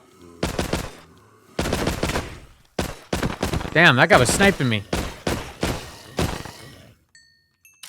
Okay, well, we were able to deal with that herd of husks like no problem. I love this laser beam, though. I love how it, like, I can't believe it renders that far away. And we can one-shot, headshot these sheep. Boom. So that's a Defender pistol. Honestly, pretty cheap and not that hard to get early game. Oh, look at the attachments stay on the gun shelf too. But now it's time for the next gun, which is the Trencher, which needs treated iron ingot, gun parts, firing unit, gun magazine, gun barrel, gun grip, and iron ingot. And it gets you the Trencher, which comes with this, if you can see on the texture, it has this like spiked thing around the trigger. It's because this does 6.5 damage melee. So it's kind of made to be like, oh, you're fighting a zombie and you just need to get a last hit in. You can do like nearly 3.5 hearts of damage, as well as this does 14 to the head, which I'm a big fan. Oh, okay. So I'd say it's not as good as the first pistol, but having that melee capability is probably going to be more useful than people go. What the? Ah! Look at this one I spawned in. It's a chicken jockey with a gun. I'll shoot the chicken. Damn. So this one can only take a scope and a barrel attachment. Very nice. Let's kill a mob with the melee. Oh, press the wrong button. V. You do have to get close. So it's really kind of only useful for when you're pushed into a corner and you run out of ammo. So it is nice to have that ability. But next we have the Greaser SMG, which is a gun barrel, oak planks, gun mag, gun parts, iron gun frame, iron ingot, rapid firing unit, and a gun grip. And it gets you the Greaser SMG that has every attachment spot available except the underbarrel. Now, this thing also uses compact advanced rounds. Wow, that does a lot of damage. Pretty quick reload too. And so let's max it out. We'll put the extended mag and we'll put the grip on it. Now we got a real machine gun here. Oh, let me reload. Okay, if you get the extended mag on this thing, this does 36 bullets.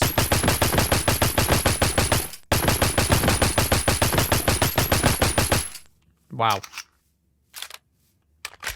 I wanted to see how I could take out a herd. Yeah, no problem at all.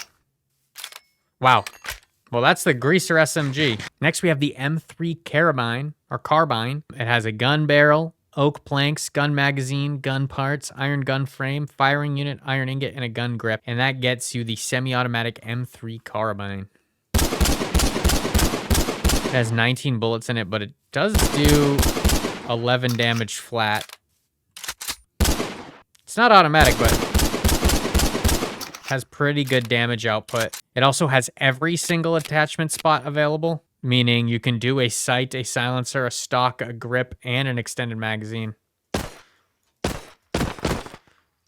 Turning this thing into a little headshot machine. I'm running. Okay.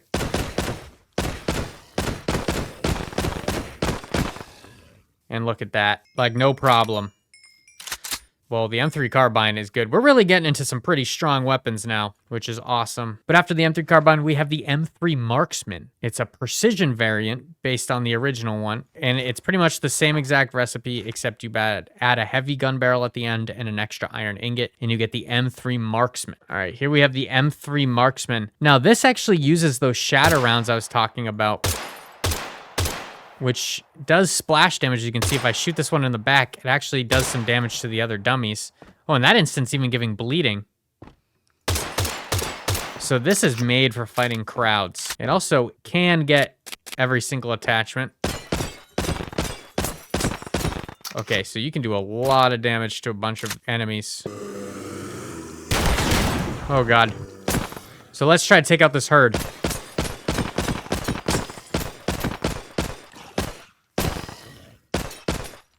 Wow. With the extended magazine, I didn't even need to reload once. I really do like those shatter rounds. That's pretty cool. Well, that was the M3 Marksman. All right, next we have the Combat Shotgun, which is a heavy gun barrel, gun parts, firing unit, iron gun frame, iron ingot, gun grip, oak planks, and a gun magazine. And you got yourself a Combat Shotgun. This has 8 rounds in it and it uses the standard shotgun shell.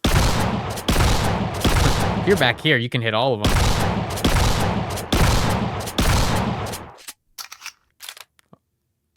Oh, wow, that's a pretty quick reload. Oh, and it's compatible with every type of attachment. That is pretty cool. So we do all of this, and we add the extended mag, which doubles our ammo to 16. And we have the laser sight here.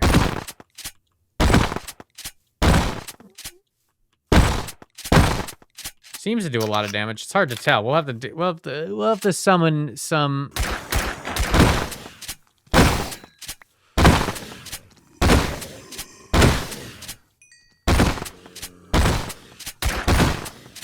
He thought he could shoot me. Wow.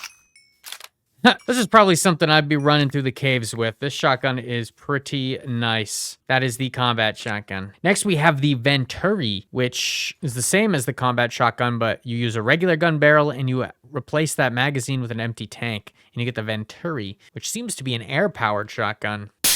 Oh, you charge it, and it uses buckshot as its ammo. Oh, I need an air canister, duh. Now let's do it.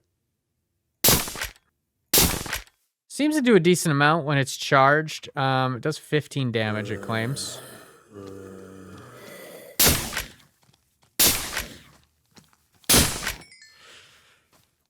Kind of a downgrade from our last shotgun, I can't lie. And you can put less attachments on it. But you can put a stock and a sight on here, so that's something. Oh god, this guy spawned in with a gun. Hey, well that one was a headshot, and he dropped a potato, so The Venturi is a interesting option. That's an air-based shotgun. Pretty cool. Next, we have the Iron Javelin, which is 2 oak planks, 2 gun barrels, iron gun frame, gun parts, iron ingot, firing unit, and a gun grip. And that gets you the semi-automatic Iron Javelin that uses advanced rounds. And this is a rifle, bolt-action rifle. And it has 9 bullets in it. Now let's reload. Oh wow, that reloads pretty quick. And of course, this one comes with every attachment possible can be put onto it. So this one I put a bump stock on and a sniper scope, and now look at this bad boy. That thing just looks sick. Let's back up a little bit here.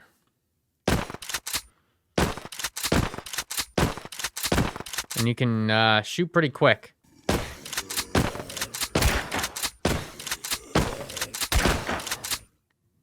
Bada bing, bada boom. I like this one. The Iron Javelin is cool. It's really fast, reloads quickly, probably very useful in survival mode, and a cool sniper.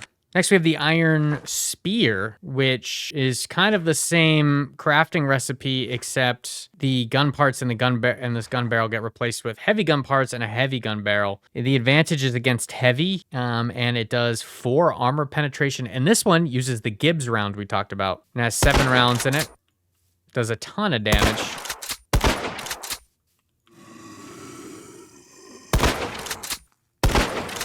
Well, that's pretty strong, I can't lie. All right, this guy's 100 health. Can I take him out before he kills me? Oh god, how'd that miss? Whoa, so I think it has an advantage against heavy mobs because that dude should have 400. I mean, that dude should have 100 health and I killed him in, what, 3 shots? Yeah, that did 43 damage to him. Wow. Yeah, shout out the Iron Spear. This thing rips, apparently. And if you use the silencer like I am, and you get a critical, it does 27.8 damage.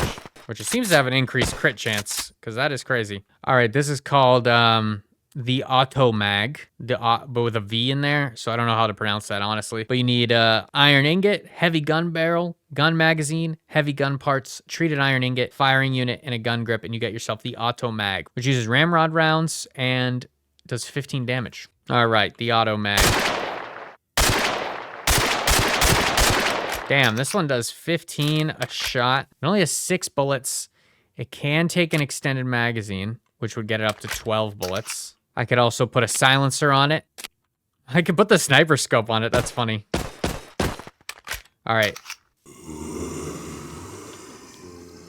One tap, one tap, one tap, one tap, one tap, one tap, one tap, one tap. Yep, this thing is pretty good against undead. So if you're going caving, probably the best option. Oh god, that wither skeleton spawned in with a gun. Doesn't matter because they're considered undead. So yeah, this thing can one-tap wither skeletons too. So we're getting into some pretty good weapon territory. That was the Auto Mag. Next, we have the Pulsar, which is oak planks, gun barrel, gun parts, redstone dust, firing unit, and a gun grip. And this uses the shock cell ammo and is very helpful if you're going to go into a dungeon with turrets, which we'll probably bring this one with us later. So this is a tiny little gun. The only attachment this one can support is a scope, but it does use the shock cell, so it arcs. So like when I shoot this guy, it hits all of them equally. That guy's full armor. Oh god, reloading. Oh my god, he's shooting me. Let's try our best here. At least I'm arcing between everyone. Killed him, boom. So the downside with these is you have to reload pretty frequently, but I don't think its primary purpose is really to be taking down mobs. It is good for a herd of mobs though, but 4 bullets is not nearly enough. So still, shock cell guns have a very important use that we'll get to, but this one does a decent amount of damage. Next is the Gyro Jet Pistol, which is oak planks, treated iron ingot, heavy gun barrel, heavy gun parts, gun magazine, firing unit, and a gun grip, and you get the Gyro Jet Pistol, which actually uses those microjet explosive ammo I was talking about earlier. So this one does splash explosive damage, as well as it can support an extended magazine. You can also, this one can support a stock on it, which is kind of funny. So I'm going to put the bump stock on it, the laser on it, and the extended mag on it. So now we got a stacked out explosive pistol. Now this might be the best for crowd control. Let's see. Let's spawn in some bad guys.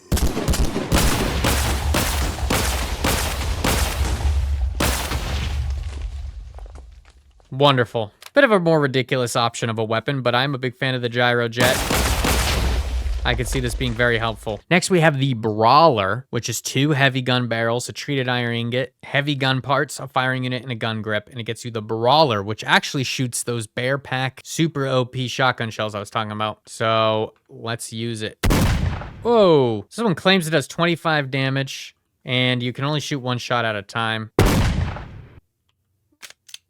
So let's see. Oh, God. Oh, God. Let me reload. Oh, these guys are just killing each other. Excuse me. Let me reload, sir. This Brawler does not do enough damage, I think, for it to warrant the expensive shells that it uses. Oh, but you can jump super high with this thing. Oh, my God. That might be 6 high jump you can do with this one. Oh, I think you could do 7. Okay. Okay, no.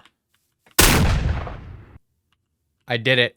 A 7-block high jump with the Brawler shotgun. So it's fair to say this one packs a punch. Next, we have the Crusader, which you make with an iron gun frame, gun parts, oak planks, gun grip, and the crossbow. And this one uses syringes as ammo, and that is literally the one ammo I haven't shown you guys. Its effect on impact is instant health. Okay, so syringes are a unique type of ammo, literally only for this gun, called the Crusader, made with an iron nugget, glycerin melon slice, and an iron ingot, and it gets you 3 syringes. This is the only gun that uses it, and it's the opposite of a gun that does damage. It does instant health, which makes me wonder, because in survival Minecraft, if you hit a zombie with instant health, it does damage. Oh. Wow. In this instance, this also does damage. So it makes me wonder if I'm in survival, let's just say. Let me take some damage here. Ow, ow. All right, I'm taking damage. Can I... Okay. Okay, it did not heal me. I think I have to literally hit myself with the syringe. Yeah, so you can't heal yourself with it. Anyways, the Crusader is pretty cool, but it seems like its main use would be in a multiplayer scenario where you could heal a teammate. Or maybe you're doing a raid and you have a bunch of iron golems and you just stand behind them and just keep shooting the iron golems to heal them. I don't know the entire use of this, but pretty cool and unique looking weapon. I'm a big fan of the texture. Next, we have the MK43 rifle. This is a heavy gun barrel, oak planks, gun magazine, heavy gun parts, iron gun frame, iron ingot, firing unit, and a gun grip. And that gets you the MK43 rifle, which also shoots those microjet rockets, but is also apparently automatic. All right.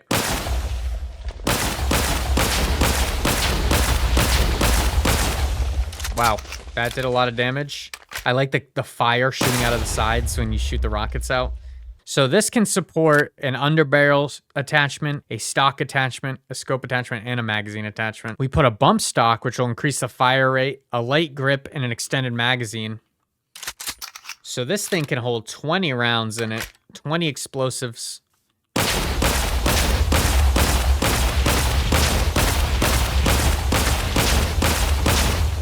Wow.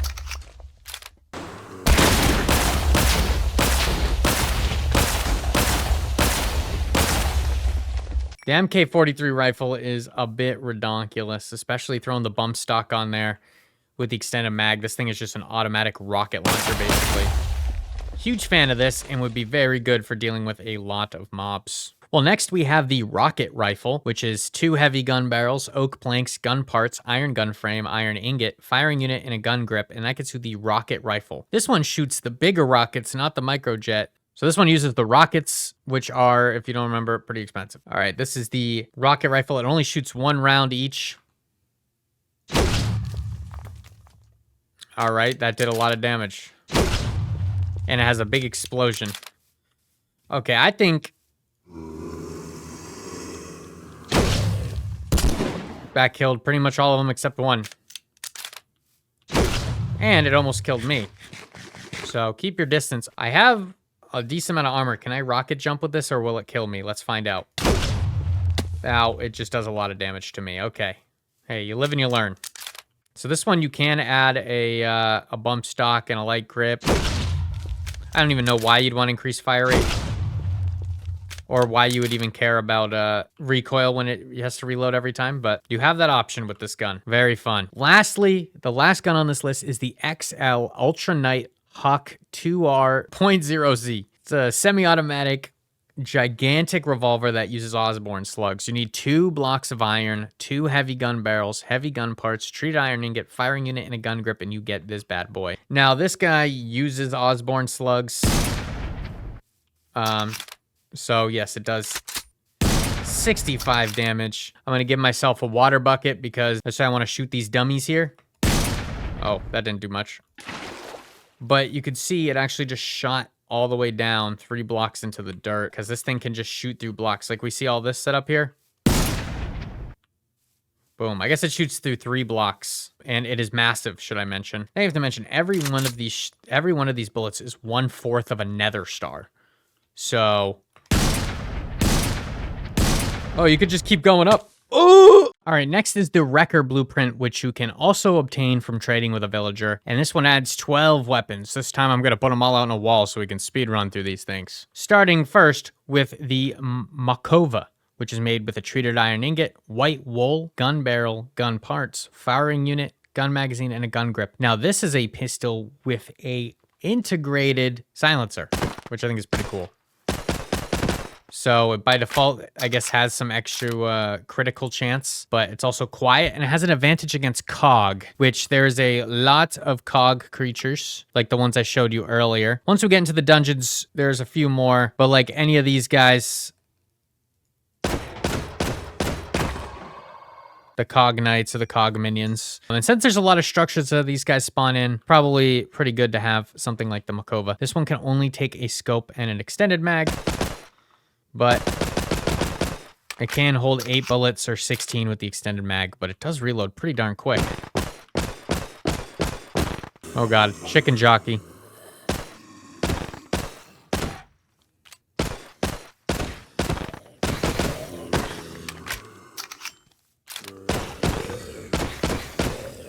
So yeah, not nearly as strong as some of the other ones we've been exploring, but pretty good. Next, we have the Mac MK2, the Mac Mark II, if you will. It's made with a gun barrel, gun magazine, gun parts, treated iron gun frame, iron ingot, rapid firing unit, and the gun grip. This also has an advantage against Cog, and it is fully automatic. Now, this one has 19 bullets in it by default. Wow, why was that the loudest one yet?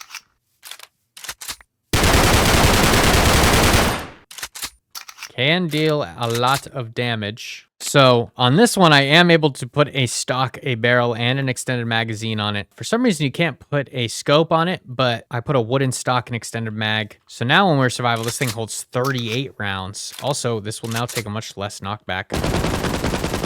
And not nearly as loud. The silencer is honestly a pretty good move with this one because it does extra crit damage. And oh, ow, okay, wow.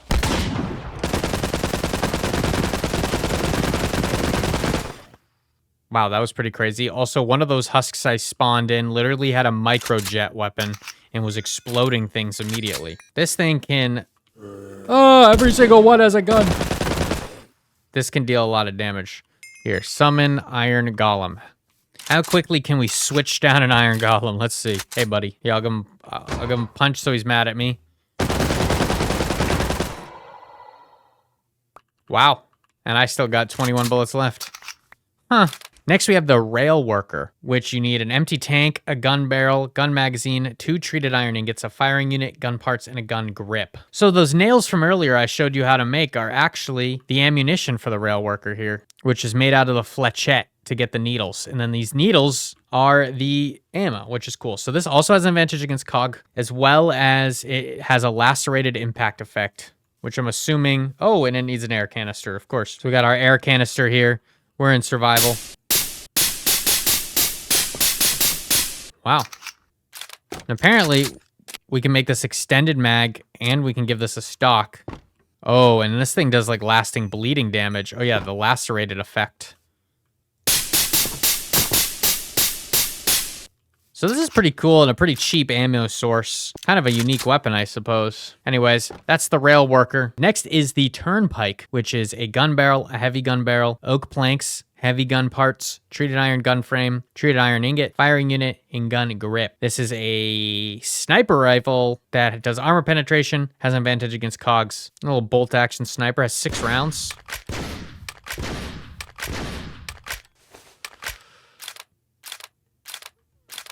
Okay. We can put everything but a magazine attachment. So we could add a silencer and a stock here. This is just your run-of-the-mill sniper. It's nothing crazy, but still pretty cool, pretty affordable. That's the turnpike. Next, we have the Killer 2-3, which is made with treated iron ingot, treated iron gun frame, firing unit, heavy gun parts, heavy gun barrel, oak planks, and a gun grip. And this thing is a shotgun using traditional shells here. This also reloads 1 shell at a time.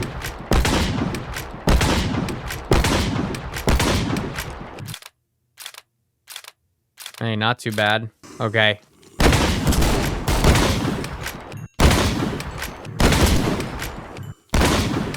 Oh god, these guys have guns. Oh god. Shotgun that guy. Bow, shotgun that guy. Alright, well the Killer 2-3 is fun. It also has a lot of options to modify it, except you can't put a magazine, but you can put a grip. You can even put a silencer on the shotgun. Huh. Alright, very cool. Not even the strongest shotgun, so I think Killer is a bit of an overkill name, but still very cool. Next, we have the Homemaker, which uses the heavy gun barrel, oak planks, treated iron gun frame, treated iron ingot, gun parts, firing unit, and a gun grip, and you get the Homemaker. Homemaker uses those shatter rounds we were using even earlier. Oh yeah, so it's a shotgun that uses that? Oh my gosh, let's just try it. Oh god, I gotta reload. Gotta aim for the middle here. Oh god. That's cool. This is like a shotgun specifically designed for dealing with a lot of people and a lot of crowds. Can take a few modifications, can add an extended barrel, but you can add a better stock and grip and sight, but no magazine or barrel attachments on this one. That one's pretty awesome. I like that. Next, we have the Kaliska. Sorry if I said that wrong. It's a burst weapon with a gun. You make it with a gun barrel, oak planks, treated iron gun frame, iron ingot, gun parts, rapid firing unit, gun magazine, and a gun grip, and you get the Kaliska, which looks pretty cool. Look at this bad boy. Also can accept all forms of attachments and has 18 rounds. Wow. I kind of like the 3-round burst on here.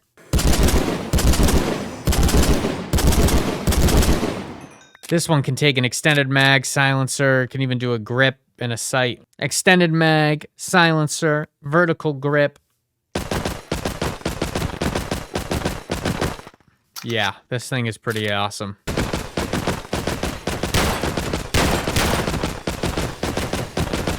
Well, that's the Kaliska.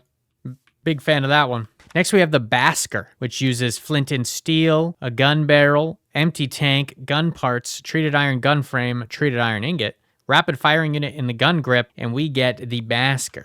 Now, this bad boy actually uses a type of ammunition that, surprisingly, I know, we haven't covered yet. So, if you take an empty tank and you surround it with 3 blaze powder, you get blaze fuel. So, this is just straight up blaze powder in a tank. So, okay, so it seems like the blaze ammo, 1 tank will refill all of your ammo. It's 1 tank per reload, so you don't want to accidentally reload too early like I just did because it just leaves you with an empty tank. But this thing shoots fast and lights things on fire. Okay.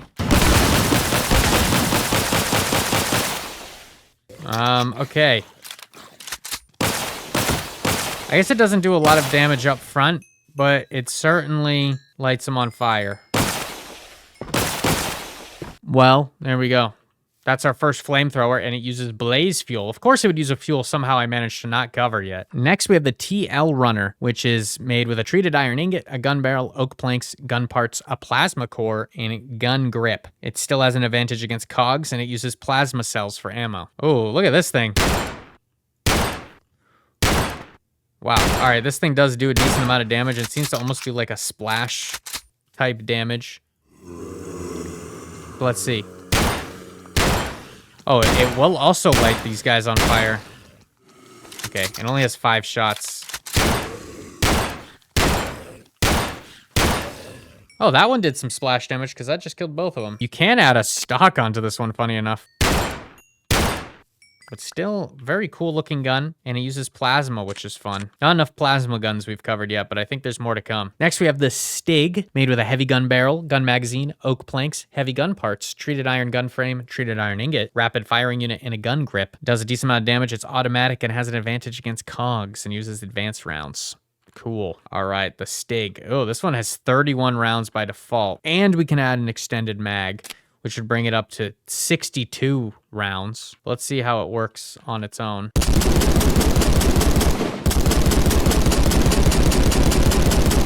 Wow. That does a lot of damage output. And reloading is honestly pretty quick. Put a wooden stock on there, an extended grip, a silencer, a reflex sight, and a vertical grip on here. Now let's see.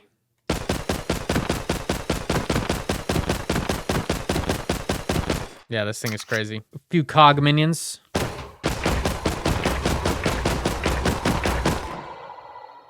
Yeah, not a problem. Okay, that's pretty sick. I love the Stig. I love that you can modify every single attachment spot. And even without it, it's an OP gun without it. Next, we have the Whizbanger, which is made with a large iron casing, a vertical grip, a firing unit, a stick, and a treated iron ingot. And you get the Whizbanger, which shoots Osborne slugs, does 88 damage. Okay. And what the heck is this thing? I'm holding a hammer in my opposite hand, so let's see. Oh! Okay, wait, that didn't even hit anything. Oh, that time it did, and it did 88 damage. All right, screw it. We'll just spawn in some mobs. All right, Whizbanger. Okay. Sometimes it misses, and I don't know why.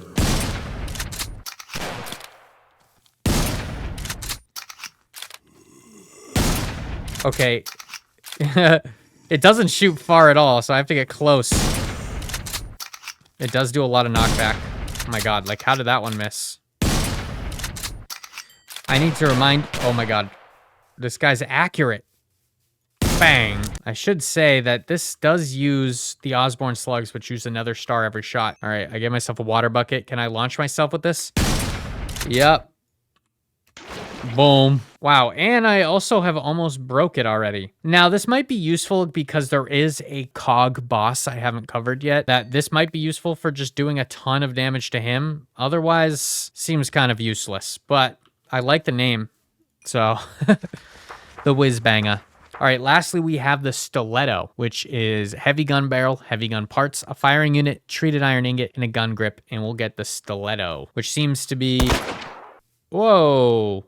This does 22.5 damage a shot. Oh, because it shoots the Craig round. God, did we even cover that one? No, I don't think we did. So the Craig round is one of the few rounds I didn't cover. It uses the nitro powder dust, a treated iron nugget, and a large brass casing to make. It is, I think the one thing the large brass casing makes. This thing does a ton of damage. Oh, it also only shoots one before needing to be reloaded. Okay. You can put a silencer on it, though, and a stock on it. Ooh, look at that thing. And this just becomes kind of a silent sniper. It's an advantage against heavy, so I wonder if I do summon Iron Golem. Okay, we did, yeah, 28 damage. Oh, God. Bang. Hey, that wasn't too bad for this little pistol. I don't know if I go out of my way to make this thing, but it does pack a punch. Anyways, that was it for the Wrecker Blueprint. Next, we have the Ocean Blueprint, which can be found inside of Buried Treasure, and it has this wet animation effect on it. But the Ocean Blueprint has 5 weapons in it, starting with the Floundergat. This bad boy takes 4 heavy gun barrels, an anthrolite ingot, gun parts, oak planks, the Heart of the Sea, and a gun grip. It also uses the grape shot ammo from way earlier in the video and has an advantage against fire. All right, so it's kind of, oh, actually it has 4 shots.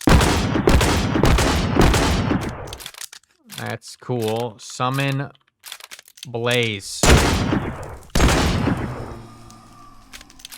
So, does some extra damage against Blaze.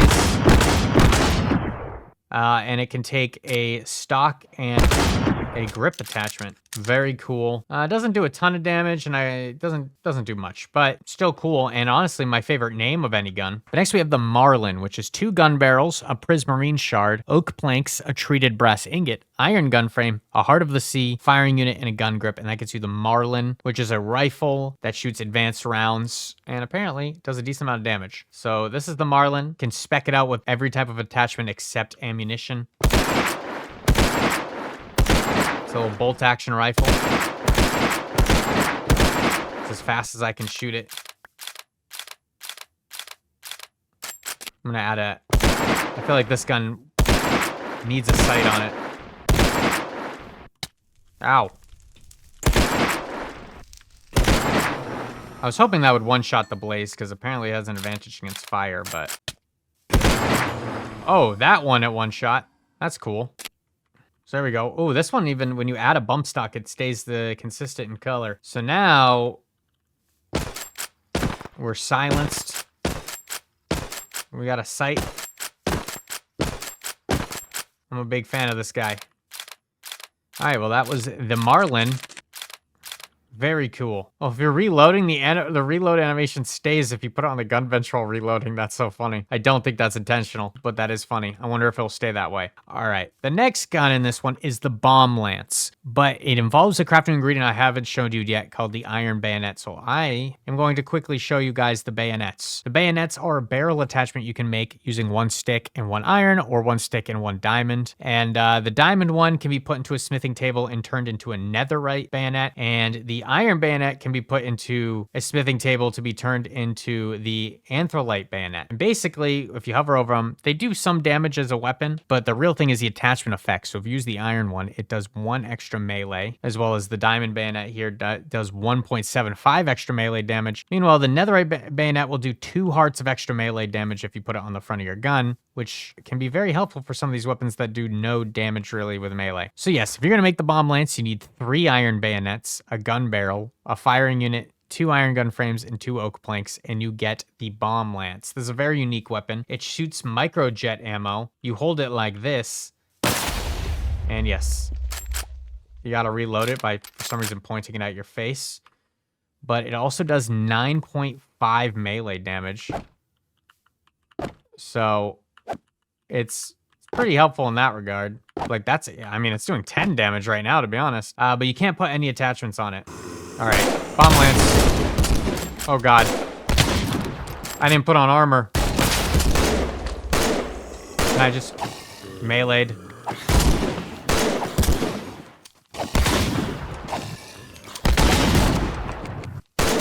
I'm meleeing my way through this. Oh God. Ow. Meleeed. Meleeed. It does a decent amount of damage. I mean, it takes 2 melee swings to kill a husk. I'm gonna see if I reload and put this in the... Yes. Oh, okay. The animation ends for this one. My Marlin gun here is still humping away. I don't know why. Next, we have the Hull Breaker, which requires 2 treated iron ingots, a treated iron block, a treated iron gun frame, a heavy gun part, a treated iron gun frame, a firing unit, and a gun grip, and it gets you the Hull Breaker. Now, this thing has an advantage against heavy, and it shoots an ammunition type called the shot ball. And it's also massive and obviously a pretty expensive weapon. The shot ball is an ammunition only used by this gun, and it's just made by creating a plus shape out of treated iron ingots, and you get 4 shot balls. Oh, hold on, I gotta charge it up apparently. Oh, I gotta reload, hold on.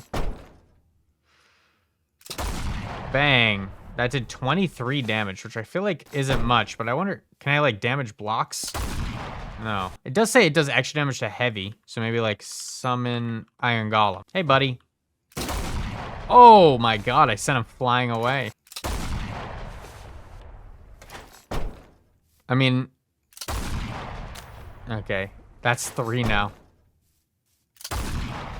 I mean, we took him out, we kept him away, but certainly did not do as much damage as I would hope. I just want to see if this guy can destroy blocks. I just feel like it's supposed to. I guess not. So it is, I mean, I guess it's... Oh, I shot myself with it. Anyways, the hull breaker can't take any attachments. And honestly, I don't know how I feel about it. It's kind of fun and it looks cool. I feel like it would be cooler if that cannonball could rip through wood and blocks because... I don't know, that kind of seems like the name is Hull Breaker. I feel like I'm supposed to be able to shoot through a boat's hull. Anyways, lastly, in the Ocean Blueprint, we have the Sequoia, which is 2 gun barrels, an oak plank, a gun magazine, a treated brass ingot, a heavy gun part, a firing unit, and a gun grip. And this thing is a Magnum, and it shoots Beowulf rounds, which if you remember, they're pretty expensive, and they have an advantage against fire types. Oh yeah, this does 20 damage a shot. This gun can also take a rear grip attachment, a silencer attachment, and a sight attachment.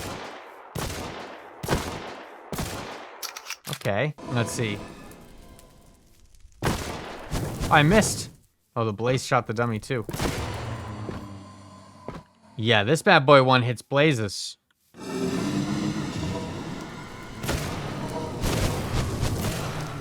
Wow. It's like Red Dead Redemption. Just pull up, shoot 6 rounds at 6 blazes. Ready? 1, 2, 3, 4, 5, 6. And I'm in survival. Bang, bang, bang, bang, bang, bang, bang. That feels pretty cool. All right, well, that was the end of the Ocean Blueprint. Adds a bunch of guns, including this humping Marlin gun that won't stop reloading. All right, the next blueprint we have here is the Deep Dark Blueprint. This one can be found inside of ancient cities and deep dark biomes. This one only has 4 guns, but they're pretty cool. Every single one of these actually uses the Sculk Cell ammo I was showing off earlier, but I forgot to point out this other type of armor in the mod called Cog Knight armor. It's made with ancient brass that I was showing off that you get from killing the Cog Knights and other Cog creatures, and I decided to throw it on. It looks pretty sick, so this is in the mod as well. But to get started with the Deep Dark Blueprint, we have the Whispers, which is made with an Echo Shard, a diamond steel gun frame, a rapid firing unit, a skulk sensor, a heavy gun barrel, a gun magazine, and a gun grip. That gets you the Whispers, which is an SMG. Ooh, this one looks pretty cool. It has, you can add a scope, a stock, and a magazine, and it has 12 bullets in it by default. Oh, that's... I kind of like how it makes that skulk sound. It's kind of funny. It like only plays in my left ear for some reason. Reloads pretty quick. Does a decent amount of damage. Oh god. Huh. Pretty efficient weapon, I can't lie. And I like the sound of it. Now, I'd probably add a bump stock on there to make it shoot a little bit faster. And then you could add an extended magazine on here. There we go. Still pretty cool, pretty basic SMG. It's kind of slow for a submachine gun, I can't lie, but I am a fan of it. All right, next we have the Echoes 2, which is 2 heavy gun barrels, 2 regular gun barrels, oak planks, a diamond steel gun frame, an Echo Shard, a firing unit, a skulk sensor, and a gun grip. And that gets you Echoes 2. So this is a shotgun. It does 22 damage. All right, let's see. And it has a lot of armor penetration, apparently.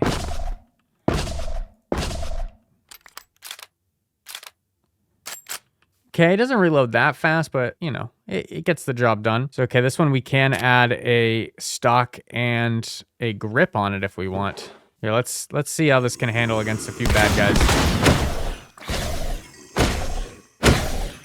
Oh, I mean, this thing one-shots standard mobs. I like this one as well. I'm really liking these skulk guns. I like how they're not too loud, and so far all of them do a decent amount of damage. Oh god, I gotta reload, baby zombie. Oh, you missed. Next, we have the Skulk Resonator, which is made with a gun barrel, a heavy gun barrel, a diamond steel gun frame, a skulk sensor, oak planks, plasma core, Echo Shard, and a gun grip. And that gets you the Skulk Resonator, which is a sniper. All right, it says it's a charge. Huh. It's pretty quiet on its own.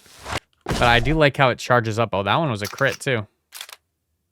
It has 8 bullets in it, and it reloads pretty quick. So this one, we can add a stock, and then we could add the sniper scope on here since it's a sniper.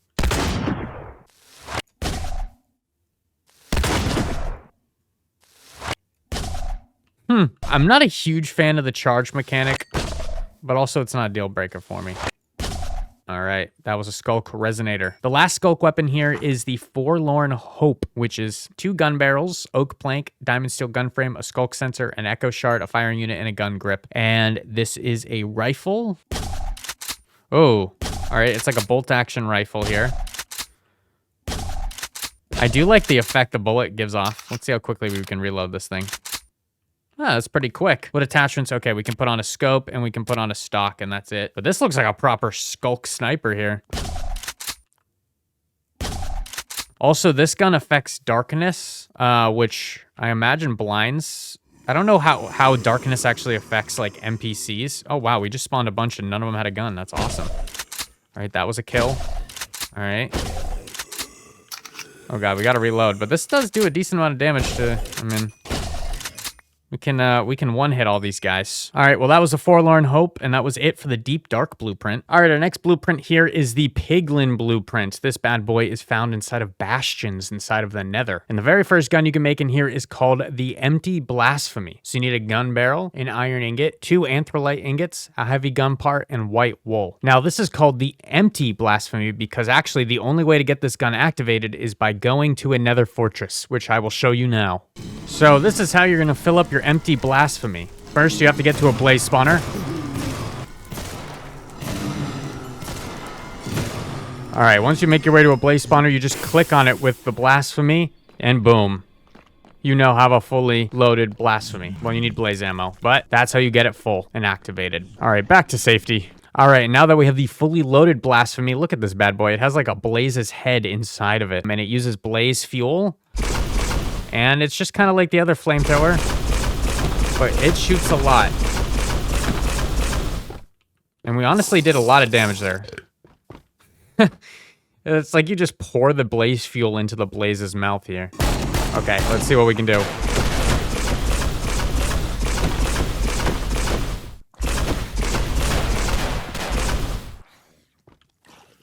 I'm out of ammo. Don't kill me.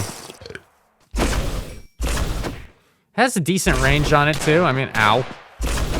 He's shooting me. But yeah, that's the Blasphemy. I mean, one of the cooler looking guns, and I kind of love that it's just... You just have a blaze's head trapped in a cage. It's kind of funny. Yeah, you can't put any attachments on this thing either. It's a pretty unique weapon, but that's the Blasphemy. Next, we have the Pyroclastic Flow. This is made with a crimson plank, a gun barrel, a gun magazine, a heavy gun part, an anthrolite ingot, vehement coal, which we haven't honestly seen used yet, and a gun grip. This is the ore you can find in the Nether I mentioned at the beginning of the video, but that gets you the Pyroclastic Flow. This thing is a sniper that uses blaze fuel, and it has an advantage against wither.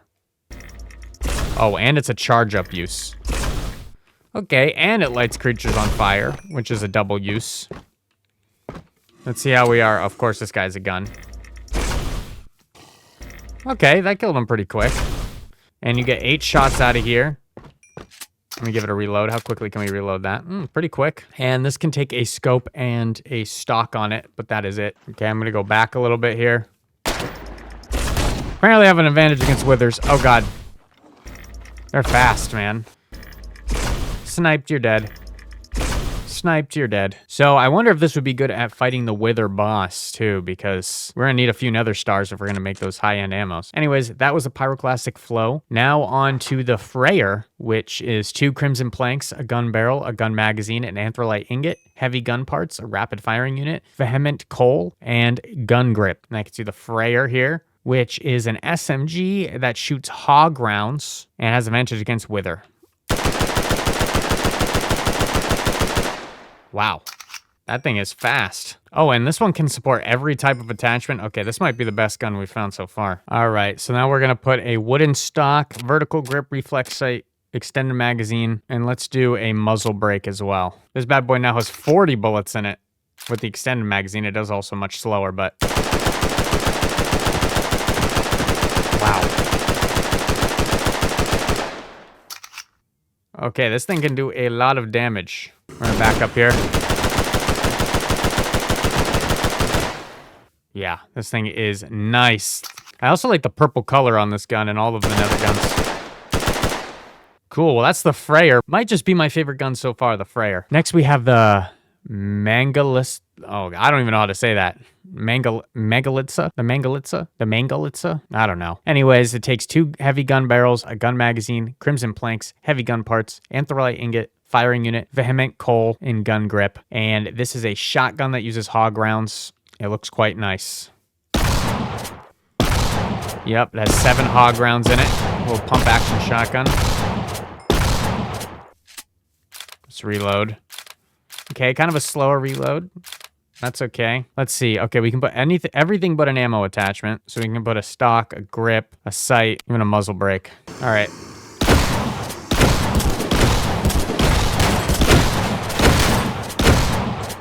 Oh God, reloading. Don't shoot me. Don't shoot me.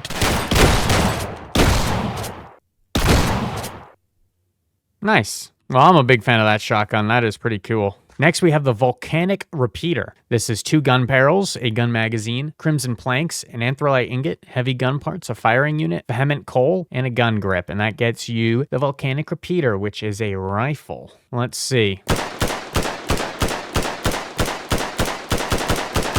Damn, you can shoot it pretty fast. This is semi-automatic. You can't hold it. Oh, wait, never mind. I'm wrong. You can hold it down to shoot. So it is an automatic weapon, and it can accept every type of attachment. So, of course, we got to load it up. Give it an extended mag.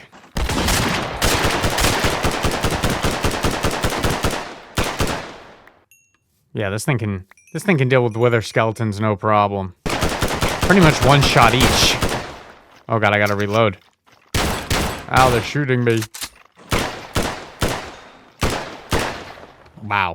Yeah, this is the thing you'd want to farm wither skeletons with. Wow. The Volcanic Repeater, that thing is pretty awesome. All right, the last Piglin weapon we have here is the Trotters. This takes a gun barrel, a heavy gun barrel, a gold ingot, an anthrolite ingot, a firing unit, a heavy gun part, a vehement coal, a gun grip, and the crimson plank. And that gets you the Trotters, which is a sniper that uses the hog rounds as well. Let's check it out. Oh, this thing looks cool. Bolt action has 7 bullets in it. Uses those hog rounds. 3 chambers pretty quickly. Reloads kind of slow. But we can put every type of attachment except an extended mag. I'm going to put a bump stock on here. I'm going to put a medium scope and then a stock. You know what? I'll do a muzzle brake as well. Seems like all the nether weapons seem to have a wither advantage out.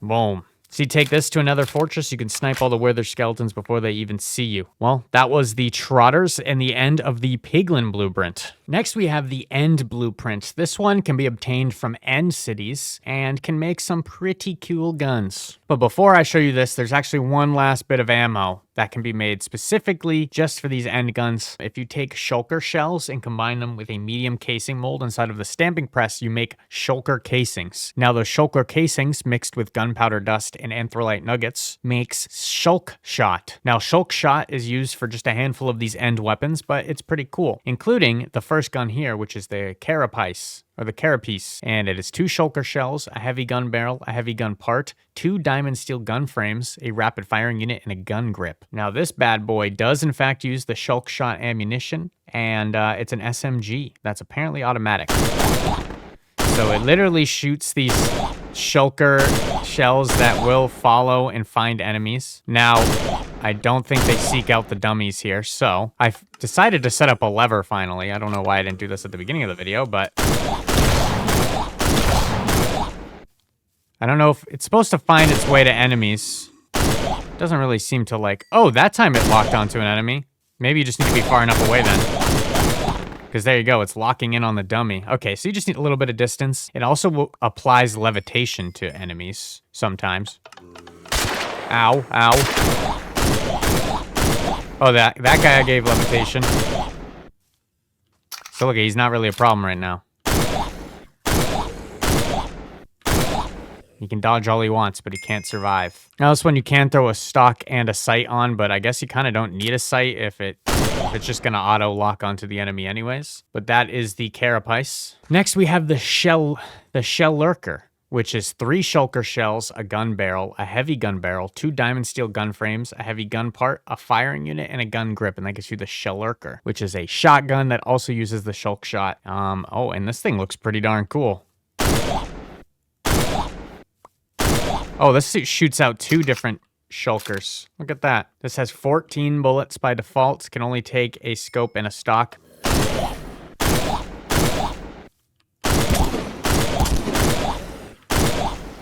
I do like how it's auto-locking on the bad guys here. This is pretty cool. These types of guns will be pretty helpful in survival mode, honestly, because sometimes you can't aim, you know? It just happens. This one shoots 2 little shulker bulbs, too, which is very convenient.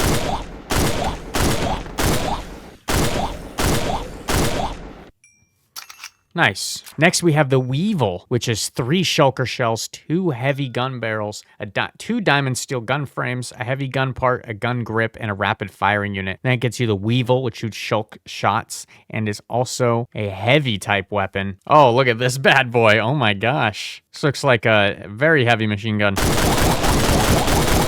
Look at the knockback this is doing.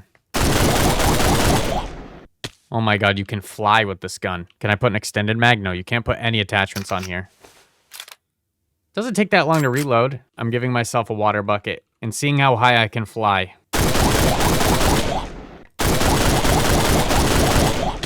Okay. It stops you after a certain bit. But I guess we gotta spawn in some bad guys, huh?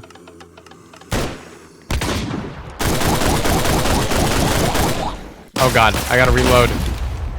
Oh, this guy's a microjet weapon. Wow. Well, this thing is awesome. This is the Weevil. I feel like this is our first real heavy machine gun in this mod. Big fan, pretty expensive, but I do love it. Next, we have the Dark Matter, which is 2 shulker shells, 2 gun barrels, oak planks, a gun magazine, a rapid firing unit, a diamond steel gun frame, and a gun grip, and that gets you the Dark Matter. This one actually shoots advanced rounds, does armor penetration, and is a rifle. Let's take a look. Oh yeah. Wow, this thing shoots fast, has a ton of ammo by default. Huh. And it can take a barrel, scope, and stock attachment. So we'll give it a regular sight. And then you know what? I'll throw the silencer on this bad boy too. Now look at it. It's like a lever action rifle here. Okay, I've spawned in a lot of bad guys. I just want to see how I can handle.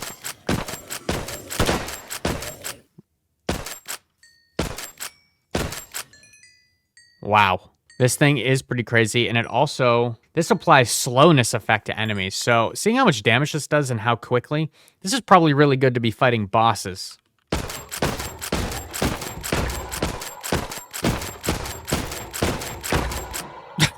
I didn't even need to reload. Wow, this might be one of the most efficient guns, and it takes the advanced rounds, and it has armor penetration. I don't know, guys. This might be one of the best guns to get. I can't lie. It doesn't even need an extended mag. It takes 38 rounds. That's the Dark Matter rifle. That thing is a beast. I'm a big fan of that one. Next, we have the Lone Wander, which is made with an anthrolite ingot, a heavy gun barrel, a redstone dust, oak planks, heavy gun parts, a rapid firing unit, a gun grip, and 2 treated brass gun frames. This bad boy has an advantage against water and uses shock cells as its ammunition. Those are the ones I showed off earlier that are good on turrets and also arcs between multiple enemies. This has 23 shots by default and can take a stock and grip attachment. Pretty cool. Let's spawn in some bad guys. Ow.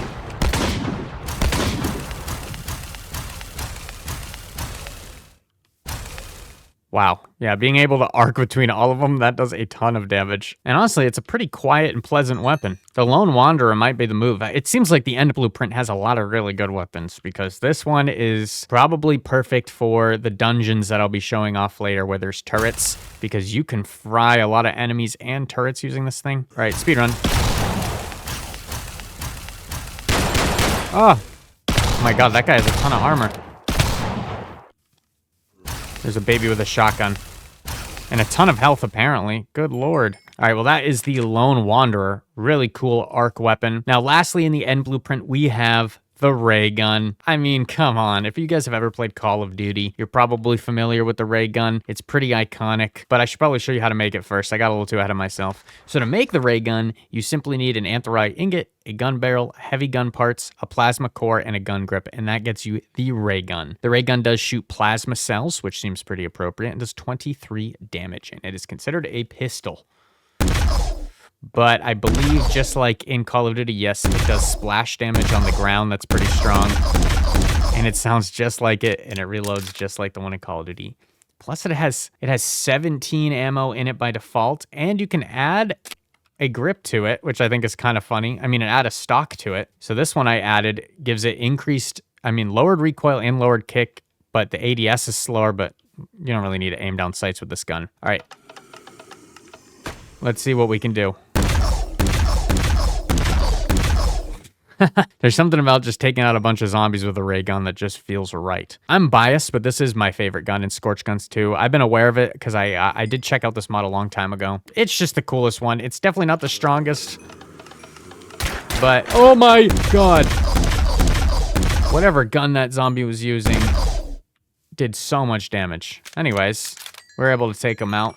No problemo. That's the ray gun, and that's the end of the end blueprint. So there's two more discoverable blueprints we're going to cover, but they're found in brand new dungeons that we're going to have to go through first. The treated brass blueprint can be found by wandering traders or in Osgood dungeons. So let's go find those Osgood dungeons. So this is the Osgood lab. It will spawn naturally throughout your world and not incredibly uncommon. This was within 2,000 blocks of spawn, and these outposts have some loot, including the new treated brass blueprint, if you're lucky. Okay, this one was just book and quill, but there's also, like here, there is ancient brass blocks all over the place that you can get, as well as apparently a zombie spawner. If you head over here, there's actually a free gun bench right in the middle. So if you manage to find one of these early, you could get a gun bench and a macerator, 2 macerators, even a block of iron for free pretty early on. Now, granted, there is a mob spawner up here. Now, I forgot to mention that also, excuse me, zombie, don't mind me, there are these crates that will spawn in the corner called supply crates. And if you break them, you get random supplies. And in this instance, we got some standard copper rounds, some compact rounds, and compact copper rounds.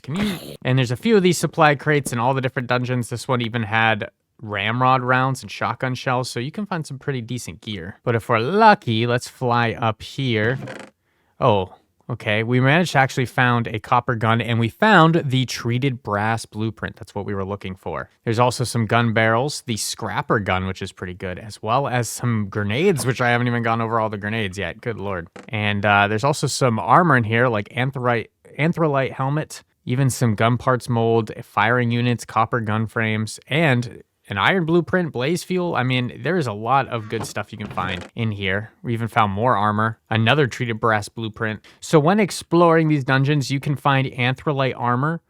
You actually can't craft this. It seems like it can only be found in dungeons, but it looks pretty sick. And you can find it in here, and it's a decent set of armor. Not amazing, but it's something. But yes, that's how we get the treated brass blueprint, is by exploring either this Osgood lab, or there's actually an Osgood lab outpost. So there's the Osgood lab, and then there's Osgood lab outposts, which are ones that were seemingly taken over by pillagers. This one has an extra chest, but it is full of mostly pillager stuff in this one. But there's also sandbags, which spawn in. These spawn in dungeons. They're just stackable and I believe bulletproof, but there's also plenty of ancient brass. So this is pretty much identical, except ones that were, this one's supposed to be taken over by pillagers. There is more of these supply crates. These always have ammo in them.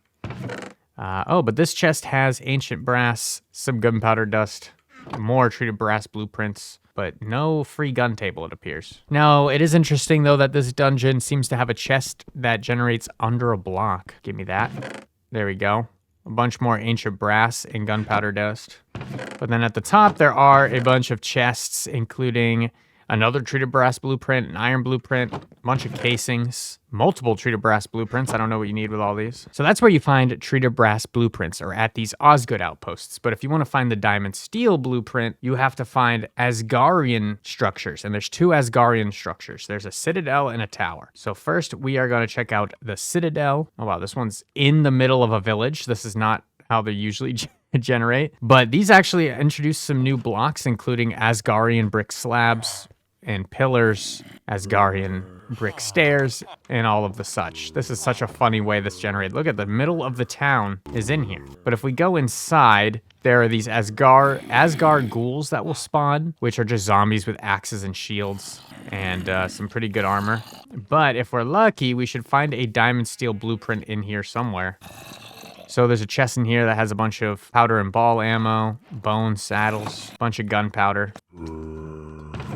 Now, if we open this chest, boom, we found a diamond steel blueprint right in here. Only took us 2 chests. Just like the other ones, there is lots of different armor and stuff you can find, but there is much harder spawners with these Asgard ghouls that spawn in. Bunch more diamond blueprints, just more crafting ammo, even diamond steel blend you can find in here. But, oh, if you make it up top in this middle room here, this one even has a diamond steel gun I haven't even covered yet, which we'll cover when we go through the blueprints on a gun shelf. But that's the Asgarian Citadel. There's also the Asgardian Tower, which we'll see where this is at. Oh, this one is in the middle of a jungle. Oh, and it is a giant tower. Kind of looks like the Illager outpost.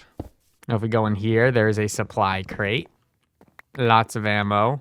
I don't think you can ever get blueprints from this. I think this is literally just supplies, but like, look at, you can get a lot of decent types of ammo. Oh, there is a skeleton spawner in here, as well as more supply crates. Oh, whoa. There's a Vex spawner up top. And at the very top is where you're gonna find your chests, where 2 diamond steel blueprints, boom, in the first chest. 21 blaze fuel. That is a lot of blaze fuel considering how expensive that stuff is. A rusty net.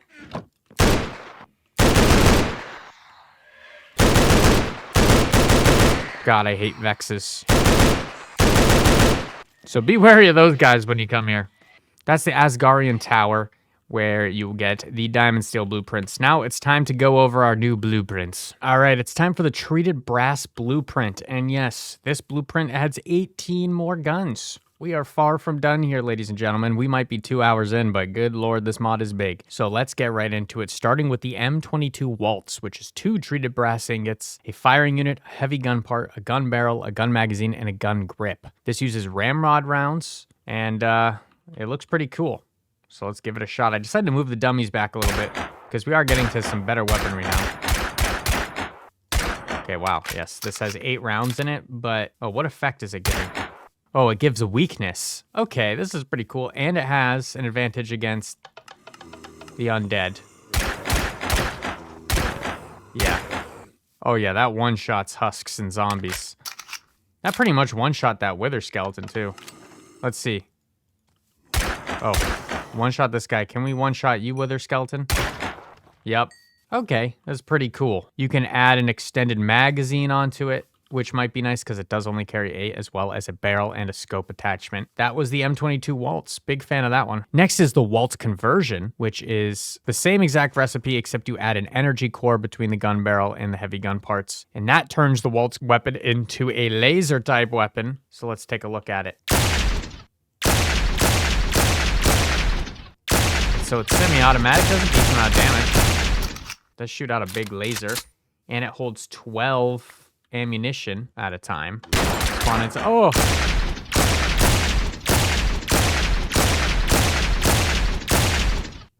So it's pretty fun. It does do less damage than the Waltz. So I don't know why you'd want to make it more expensive for it to do less damage. I'm going to assume because it can carry a little bit more ammo, and that laser ammo is relatively cheap, but I'm going to take the Waltz over the Waltz Conversion. Next, we have the Osgood 50. That's 2 treated brass ingots, a firing unit, a gun magazine, a heavy gun barrel, heavy gun parts, and a gun grip. This uses those Beowulf rounds and holds 6. This thing looks like it'll be pretty strong. Yeah, this 24 damage a shot with 6 rounds in it.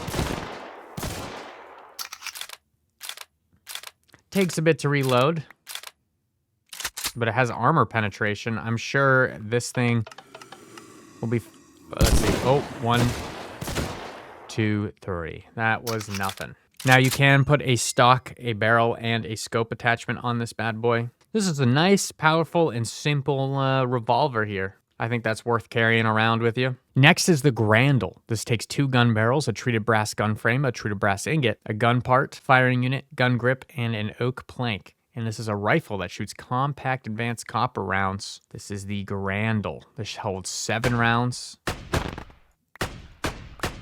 Semi-automatic. Oh, wait, it's like the M1 Grand. It made the M1 Grand sound. Huh. I do want to see how this one works with less recoil on it now. Okay. Oh!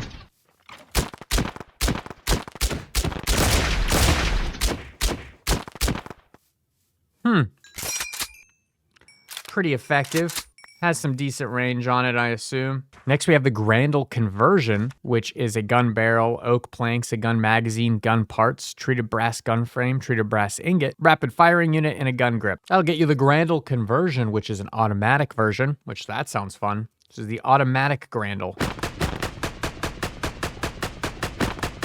Has 17 rounds, still makes that M1 Grand sound. And this one can also take a full artillery of attachments. So let's spawn in some bad guys.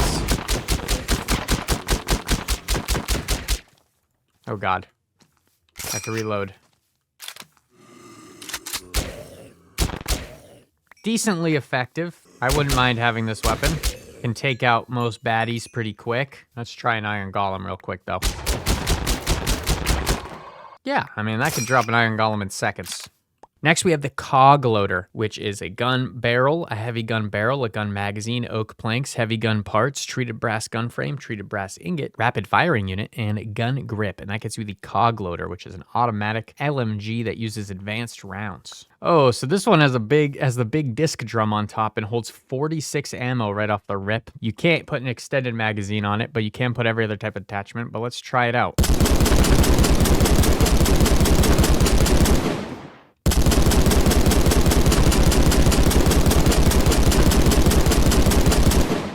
Wow.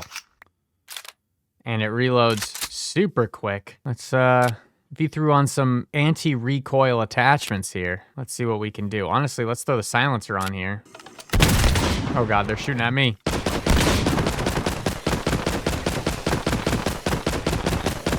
That was pretty darn good. I'd say the Cog Loader is a fantastic light machine gun and can deal a ton of damage, hold a ton of ammo, and reload very quickly. That is a fantastic, probably so far the best of the treated brass weapons. But next we have the Gale, which is made with 2 gun barrels, an empty tank, a gun part, a treated brass gun frame, a treated brass ingot, firing unit, and a gun grip. That gets you the Gale, which uses a hardened bullet. Oh, okay, uses the hardened bullets and is an air rifle. Okay, another air rifle for us to try. Had to give myself an air tank. All right. Okay, so it charges up and it does 16 damage. Not bad. I mean, by only using the hardened bullets, it's pretty cheap ammo, but I don't even know why you'd charge it. Seems to be doing the same amount of damage regardless if I charge it or not. Let's see. Yeah, interesting. Yeah, this one seems like you can literally just tap it and it does just as much, which I don't know if that's an intended feature, but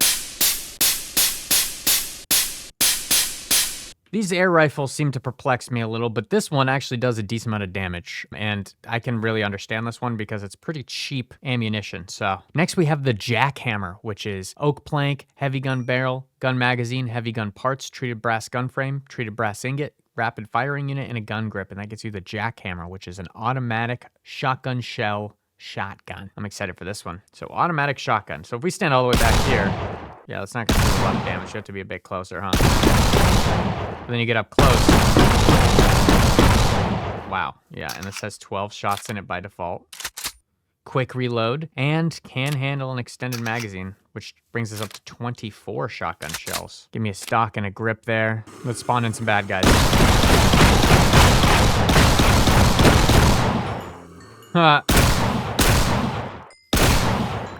You're getting protected by the dirt.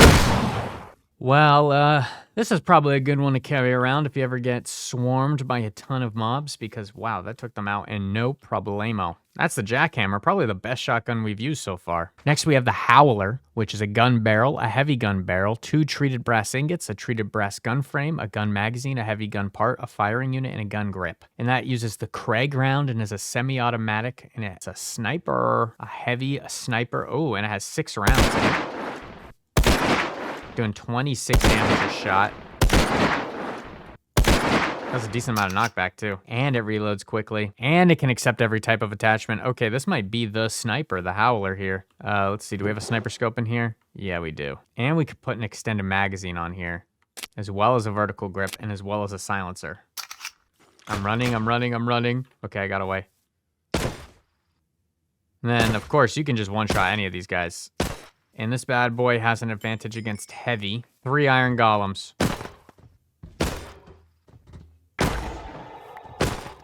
Okay, it takes 3 shots to kill. Oh, that one took 2 shots. That one took 2 shots. Huh. Okay, this bad boy can 2-shot some iron golems. Next one, we have the Howler Conversion, which is 2 heavy gun barrels, 2 treated brass ingots, a treated brass gun frame, a gun magazine, a heavy gun part, a rapid firing unit, and a gun grip. And it still uses the Craig round, but it turns into an LMG. Oh my goodness. This sounds awesome. So same gun, but converted into an LMG.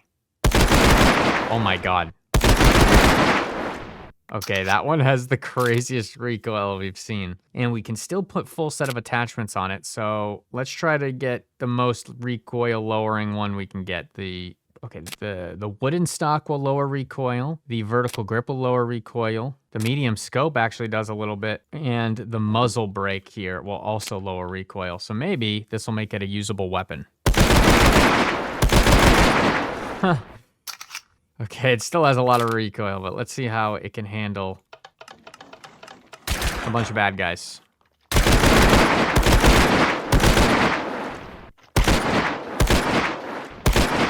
I just find myself ending up having to tap use it. I guess if you're close enough, then it absolutely shreds. Fortunately, with maxed out attachments, it still has almost too much recoil for me. That was me not pulling down and having all of these minus recoil attachments. Still too much. But pretty useful when you can kind of just tap with it, but I think you're probably better off just using the Howler Sniper, to be honest with you. Next, we have the Gauze Rifle, made with a gun barrel, oak planks, a gun magazine, heavy gun parts, a treated brass gun frame, a treated brass ingot, a plasma core, and a gun grip. This is a charge-type plasma cell-using weapon. Sounds pretty fun. Okay, it charges. And what happens when you tap? Okay, tap does 21. Full charge does 24. I feel like you could still just charge this thing. Or just not charge it.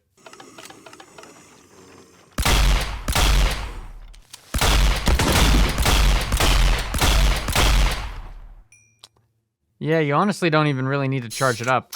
I guess charging it can give you a little bit more damage, so if you have time. But otherwise, you can just give them a tap. You can also put an extended magazine on here, and a sight, and a grip. Which kind of makes this like a ray gun. I like that reload animation. Okay, that's cool. I like the Gauze Rifle. Next, we have the Miami, which is made with 2 treated brass ingots, a treated brass gun frame, a firing unit, gun parts, a gun barrel, empty tank, and a gun grip. Interesting. This one uses arrows. Okay. Oh, wow. This is fascinating. We haven't encountered any gun that just uses arrows. Let's see how much damage this does. It uses 8. It makes the air sound, but it doesn't need an air tank, I guess. So I guess this is just kind of like an automatic bow. I could see this being somewhat useful. Doesn't do nearly enough damage to deal with the bad guys. Oh. Oh god.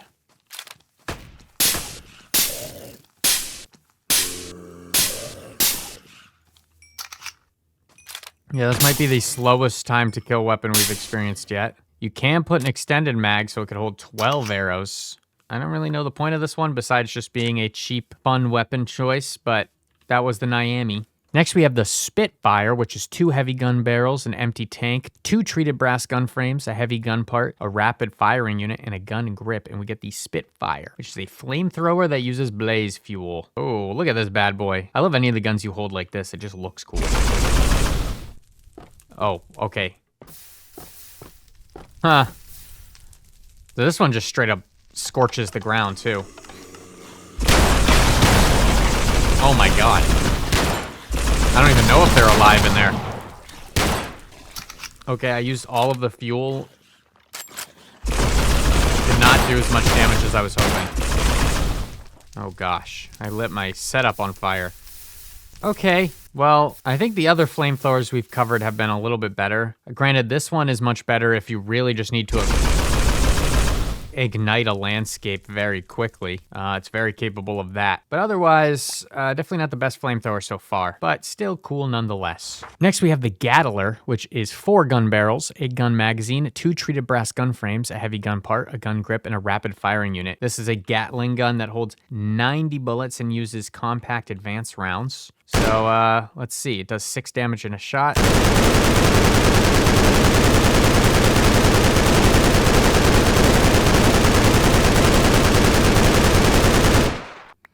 Wow, that was all 90 bullets. I was pulling my mouse down, obviously, to keep it aimed. In case you're curious how much knockback it does, I'm not going to pull my mouse down at all, and you'll see how much recoil this has.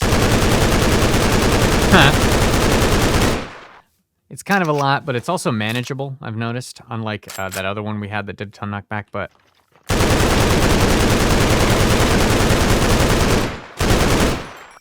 Nice. 3 iron golems. Oh, they gave up on it.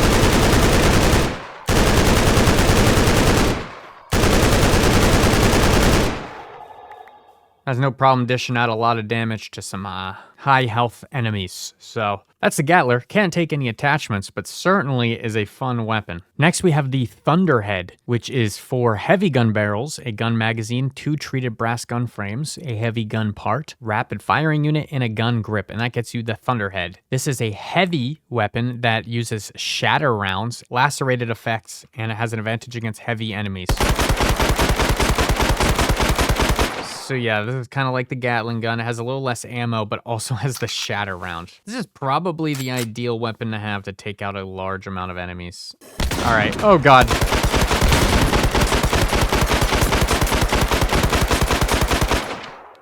Wow, you could really see how the shattered bullets helped out there. Goodbye, baby zombie. This also just does 13 straight to the head. You can't add any attachments to it. But honestly, I'm making the Thunderhead over the Gatling gun because this can just handle so much more. It also claims to have an advantage against iron golems. So I hit all 3 of them. Oh god, I'm out of ammo. Give me a second, sir. All right, we got 5 of them here. All right, ready? They're all mad at me.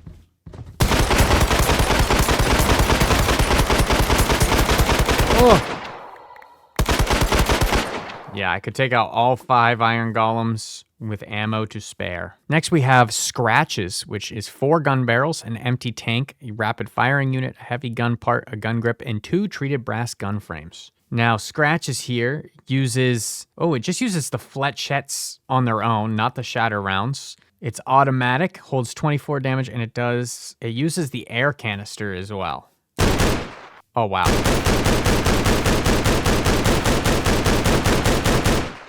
Okay. So this is really just like shooting a ton of nails at an enemy, and this has lacerated, so it's doing damage every few seconds. But the thing is that those flechettes shatter into needles, but you can craft the needles back into flechettes. But let's see what this does against some enemies.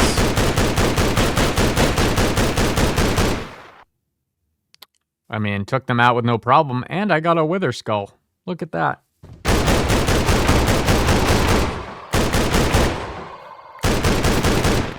This is also able to take out heavy enemies with ease. Next, we have the CR4K mining laser, which is made with a gun barrel, a heavy gun barrel, anthrolite ingot, heavy gun part, 2 treated brass gun frames, an energy core, and a gun grip. All right, the mining laser, which doesn't do a ton of damage to enemies, but it can break blocks So by using energy core ammo, as you can see on the side, you have 150 uses. You can just mine with it. And it actually drops the blocks. I mean, it's honestly pretty fast. I don't know what its range is like. Oh, I mean, it broke that block from pretty far away. Can I break that crafting table? Wow. Yeah, there's some incredible range on this bad boy. Here, let's see if we can mine the ore over there. Okay, no, we can't. But now we can. Wow. And just like that, we mined these coals and even get the XP for it. It does 1 damage a second. So you can really push them away, but not really worth it. Probably better off for mining. Probably helpful for building if you have to remove any blocks from super far. I mean, like, look how far away we can break things from. Lastly, we have the Dozer RL, which is 2 treated brass gun frames, a treated brass ingot, a heavy gun barrel, a heavy gun part, a gun magazine, a firing unit, and a gun grip. And that gets you the Dozer RL, which is a semi-automatic rocket launcher, and the last treated brass gun. So this one comes with a little red dot sight on it. And yeah, that did over 20-something damage to all of them. This does use rockets, which are expensive, but pretty cool. And you can add a scope onto this thing. So I can just add this sight, which is kind of no different, but we could add a medium scope. Okay, we can add the sniper scope on here. Okay. Oh, I killed us all. So be careful using that rocket launcher, apparently. But as you can see, it is quite powerful. Now I want to get a good aerial shot here. See all these wither skeletons? I mean, that was like 12 I just took out there. There was 4 there. Also, you can get a good scope on here. Oh, there is a bit of a rocket drop, I see. But you can arc it. And it does a ton of damage. Well, that was a Dozer RL, and that was it for the treated brass blueprint. Next, we have the diamond steel blueprint. This one adds a bunch of weapons that, well, use diamond steel, and it adds about, what, 17 more guns? So let's waste no time and get right into this. First, we have the Krauser, made with a gun barrel, a gun magazine, a heavy gun parts, 2 diamond steel ingots, a firing unit, and a gun grip, and you get the Krauser, just semi-automatic pistol that uses the compact advanced rounds. Ooh. This thing looks cool. It shoots pretty quick as well. Has 26 bullets. Actually, should I say it has 13 bullets? I forgot that when I was testing, I put an extended mag on here. But this extended mag brings it up to 26. Not too shabby.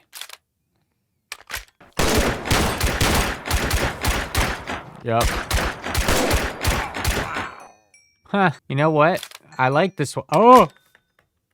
I fell! You know what? I really like the Krauser. It's like a, you know, this is like a daily driver. You could walk around, a zombie runs up on you, you can just mag dump the zombie. Pretty nice little gun there. Next, we have the Soul Drummer, made with 2 diamond steel ingots, a rapid firing unit, heavy gun parts, a gun barrel, a gun grip, and a gun magazine. This is an automatic weapon that uses compact advanced rounds. All right, the Soul Drummer. Oh, Lord. Okay. Probably made for closer range, but it does have a lot of kickback. Huh. Okay. I mean, if I really try, I can keep it straight. It's not too crazy, but you can put a stock, a barrel, a magazine, and a sight attachment on here. I kind of wish you could put an under barrel attachment just so we could lower the knockback a little bit more. You know, let's put a weighted stock on this thing. Hey, that makes it a little bit better. All right, the Soul Drummer. Cool little SMG there. Next, we have the Uppercut, made with a heavy gun barrel, gun magazine, heavy gun parts, a diamond steel gun frame, diamond steel ingots, a firing unit, and a gun grip. All right, this has 4 rounds. It's a Magnum and uses Beowulf rounds. Okay, so this thing does 23 damage. Oh, yeah. I like this one. Let me, let's cut to the chase. Let's spawn in some bad guys. Oh. I gotta reload. Gotta reload again. Don't shoot me. You're dead. Nice. Oh, you can't put an extended magazine on here, so 4 is the most you're gonna get out of this thing. But you can add a scope, a barrel, and a stock attachment. I mean, sometimes I feel like these rounds go right through the enemy, but seems to one-tap about every single mob here. So it's not a bad one to run with, but the low ammo capacity is certainly an issue. Next, we have the Messina. The Messina or the Machina, I don't know, but it's a gun barrel, 2 diamond steel ingots, a gun part, a gun magazine, a rapid firing unit, and a gun grip. And this one uses ramrod rounds and has an advantage against the undead. All right. Ooh, it had like a fun little animation. You do like a flip when you pull it out. Wait, does that show in third person? No. I wish it did. Bam. Whoa. Wait, interesting. It shoots 2. Huh. Every time you shoot it. Okay, interesting. It shoots 2 rounds every time you click. Oh, God. Excuse me. Bang. Oh. Hey, buddy. Imagine using a crossbow. The burst feature is interesting. Especially when it has such low ammo. It does do a lot of damage. And it does feel pretty cool to pull it out and flip it and bang, bang, bang, bang. But that was the Messina. Cool little revolver. Next we have the Valoria, which is made with a gun barrel, an advanced silencer, a gun magazine, heavy gun parts, 2 diamond steel ingots, a rapid firing unit, and a gun grip. So this one seems to have a built-in silencer. Oh yeah.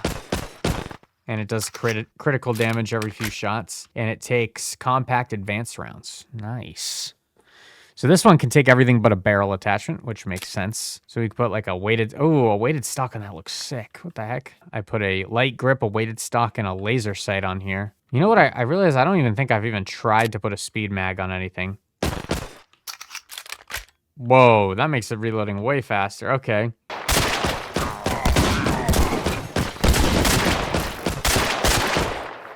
I gotta reload.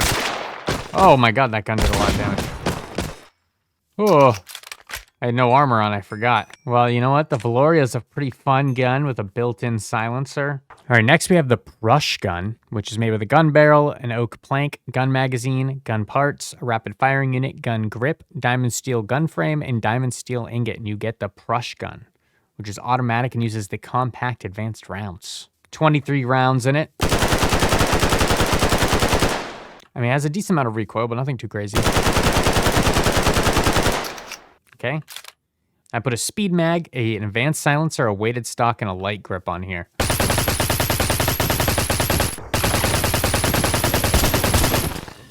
Gotta reload.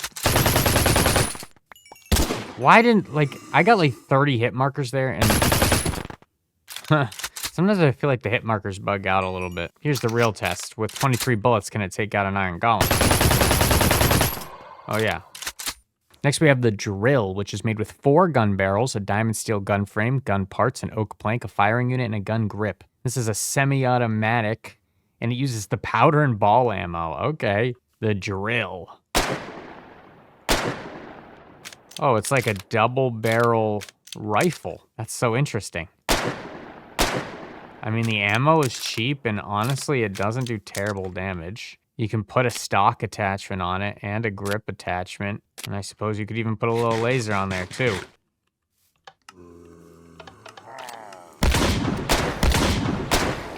Yeah, it is still 2 shots to kill an enemy, and then you have to reload.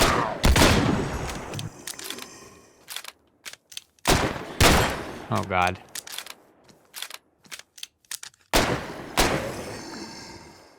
I mean, this could be cheap if you're gonna snipe some mobs from a distance and be a cheap ammo option, but honestly, the reloading time kind of does not justify how low damage it does. Next, we have the Drill Conversion, which is the same exact recipe as the Drill, except with 2 less gun barrels. And this one takes shotgun shells. Okay, so now this is just a double barrel version of it. Hey, that does 26 damage. That's not too bad. Let's see. Hey, at least this one can one-shot.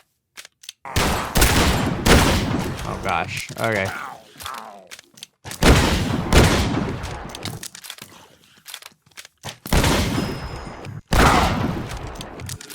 Yo, zombie, you gotta block these pillagers from me. Bang, bang. Where are those zombies going? Oh my god, they're fighting. Don't worry, guys, I'll kill you both. Next is the Locky Wood. This is made with 2 diamond steel ingots, a diamond steel frame, a gun barrel, oak planks, gun magazine, heavy gun parts, a rapid firing unit, and a gun grip. This is a 3-round burst advanced round weapon that is considered a rifle. Oh.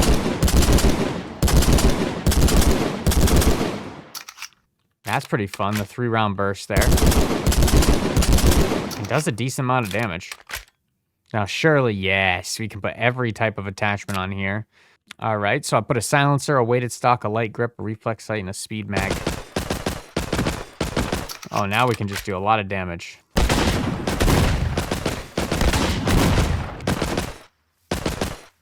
He's hiding behind the... Yeah, you thought, buddy. Heck yeah, I love the Locky Wood. Oh, hello, baby. Goodbye, baby. Next, we have the RG Jigsaw. You just need a heavy gun barrel, oak planks, a gun grip, gun parts, a firing unit, gun magazine, a diamond steel gun frame, and a diamond steel ingot. This uses the shatter rounds, is fully automatic, and does the lacerated effect. Ooh, let's take it. The RG Jigsaw. Oh yeah, wow, this thing does a lot of damage. Okay.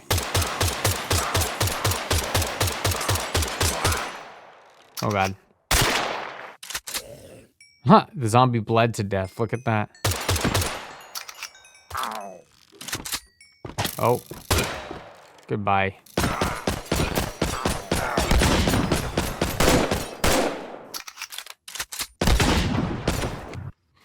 Boom. Oh, this poor guy down here. Hey, buddy. Bah.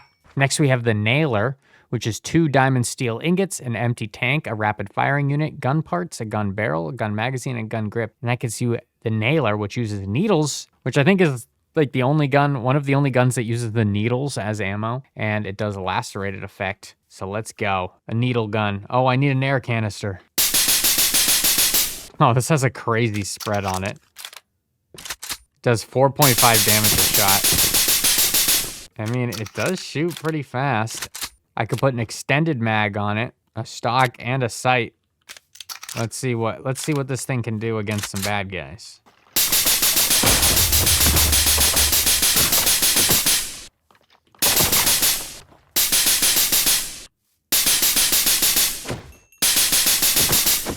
You know what? With the extended mag, this thing isn't too bad if it didn't leave nails literally everywhere. I like the nail gun. That's a pretty fun gun, and it's not totally useless. Next, we have the Inertal.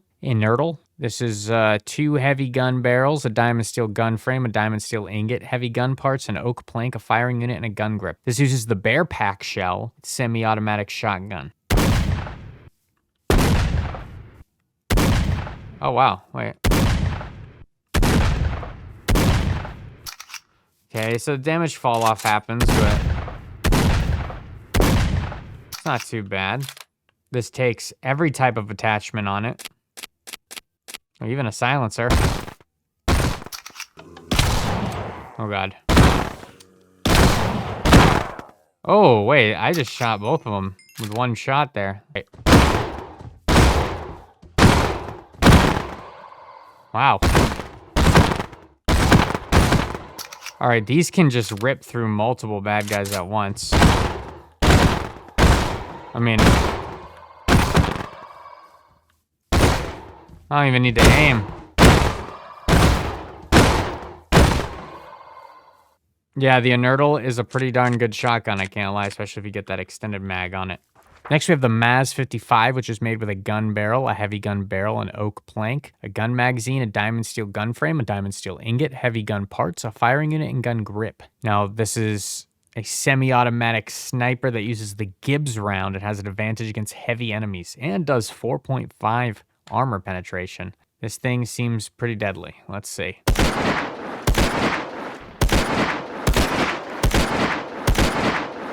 No, you can shoot it decently fast. It carries 8 rounds. You can put every type of attachment on it, including an extended mag, of course.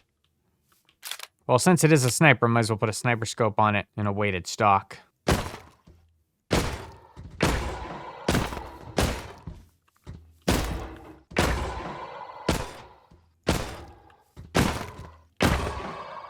Not too shabby. How did you survive? There you go, now you're dead. Hey, not too bad. The Maz 55 is a very good sniper. Next we have the Inquisitor, which is a gun barrel, heavy gun barrel, oak planks, heavy gun parts, a diamond steel gun frame, diamond steel ingot, an empty tank, and a gun grip. This is a burst weapon that uses blaze fuel. All right, is this a flamethrower then? Yeah, it is a flamethrower, okay. And it is a close range flamethrower because I am not even hitting these guys.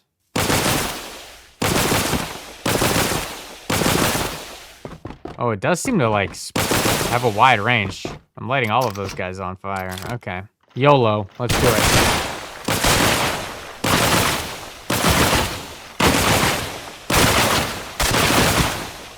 Oh, God. I gotta reload.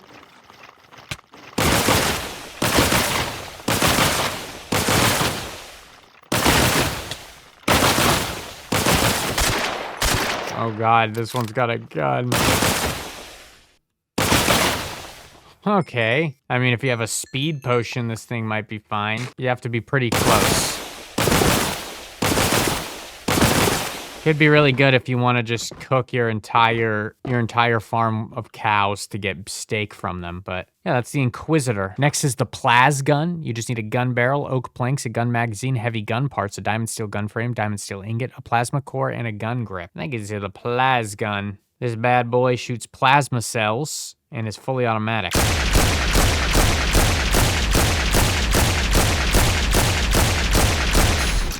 Yeah, that thing is loud, but also deadly, it seems. And you can put an extended mag on there, a reflex sight, a weighted stock, even a light grip. I'm just making an army. Oh my God, they have guns.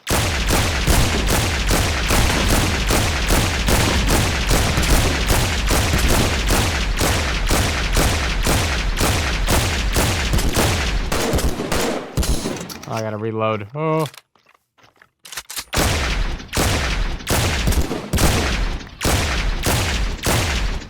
Can I hit those guys over there? Yep. Okay. This is pretty decent, I'd say. Not the best. I think I'd take the ray gun over it, but still a pretty good... Oh God, there's still a wither skeleton. But still a pretty good weapon. Next we have the Cyclone, which is 2 heavy gun barrels, 3 diamond steel gun frames, heavy gun parts, a rapid firing unit, and a gun grip. And that gives you the Cyclone, which shoots micro jets and seems to be fully automatic. Let's see if I can hit that wither skeleton. Bang. Oh yeah, that did 21 to the main person and did a bunch of splash damage.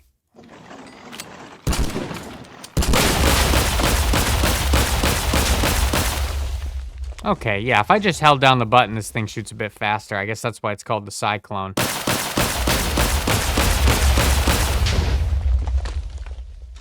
I love it. Lastly, in the Diamond Steel Blueprint is the Shard color. You need 2 gun barrels, an amethyst shard, 3 diamond steel gun frames, a heavy gun part, an energy core, and a gun grip. This bad boy is a beam weapon that uses an energy core, and its impact effect is slowness. Let me see. Oh, wow, this is like the mining laser, but it does a lot of damage. Here. How quickly do we kill you? Very quickly. All right, I might have got a little ahead of myself here, but let's see.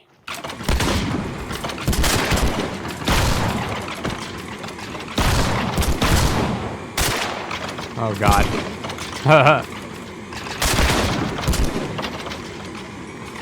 You know what? Kind of did what I was hoping.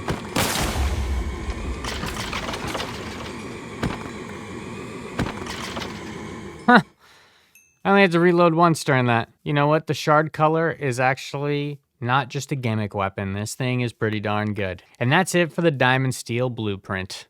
All right, it's time for the final blueprint. Well, at least the final weapon blueprint. This is the Scorched Blueprint. This is made with a scorched ingot surrounded by the Copper Blueprint, the Iron Blueprint, the Diamond Steel Blueprint, the Treated Brass Blueprint, the Ocean Blueprint, the Piglin Blueprint, the Deep Dark Blueprint, and the End Blueprint. And of course, you're probably wondering what the Scorched Ingot is. Well, it starts here. If you put a nether star fragment, a vehement coal, a netherite ingot, and a dragon's breath in the macerator, you get 4 scorched blend. Each scorched blend smelts into a single scorched ingot. So you get basically 4 scorched ingots from that. But you're going to need a lot more because the scorched gun frame is a main component, which is made out of a bunch of scorched ingots in the gun frame pattern. Basically, once you have all of that and combine all of these blueprints together, you get the Scorched Blueprint. Now, this bad boy is kind of the specialty tier of weapons. So let's waste no time. Well, let me move this out of the way. So let's start with the Prima Materia. This is made with 2 scorched ingots, a gun barrel, a gun magazine, gun parts, a firing unit, and a gun grip. This is a pistol that uses compact advanced rounds.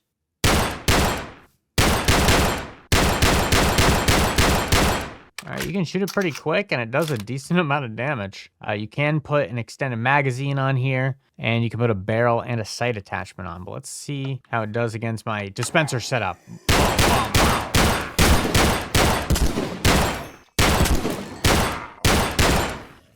Not bad. That was exactly enough bullets that I needed to do that. This is definitely the cheapest of the final tier here, so it's nothing too crazy, but certainly... Oh, God.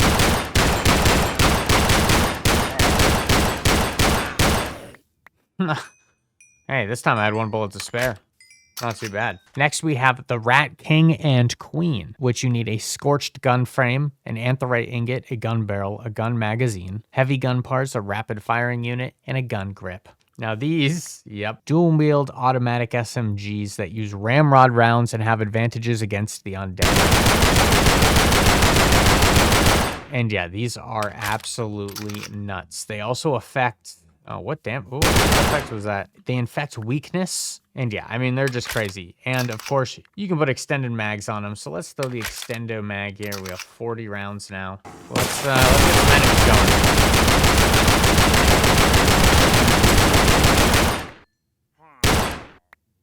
Yeah, these things are nuts. And look... I mean, I just look sick. I guess you could also put silencers on them, so they could even do bonus critical damage.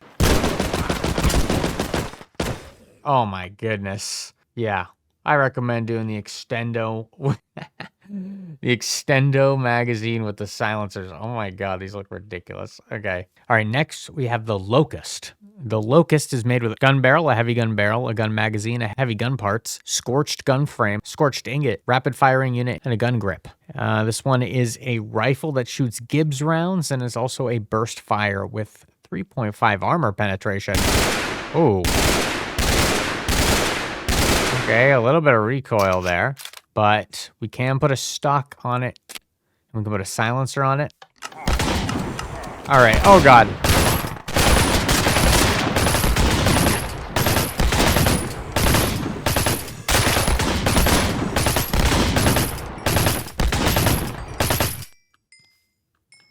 Wow. This thing does shred. You can also do a lot of damage from pretty far, so you could even put a sniper scope on this thing. Man, the Locust is pretty crazy. Let me get all this XP. Next, we have the Atom Sterilizer. This is made with a heavy gun barrel, a gun grip, oak planks, heavy gun parts, scorched gun frame, scorched ingot, plasma core, and a gun magazine. This is an automatic weapon that uses a plasma cell ammo. All right. Ooh. Okay, wow. This thing does a lot of damage. Let's see what we can put on it. Oh, we can put an extended mag. We could put a stock on it. And we could put a sight on it. But let's just run with that for now. So an extended mag brings it up to 36 rounds. Okay.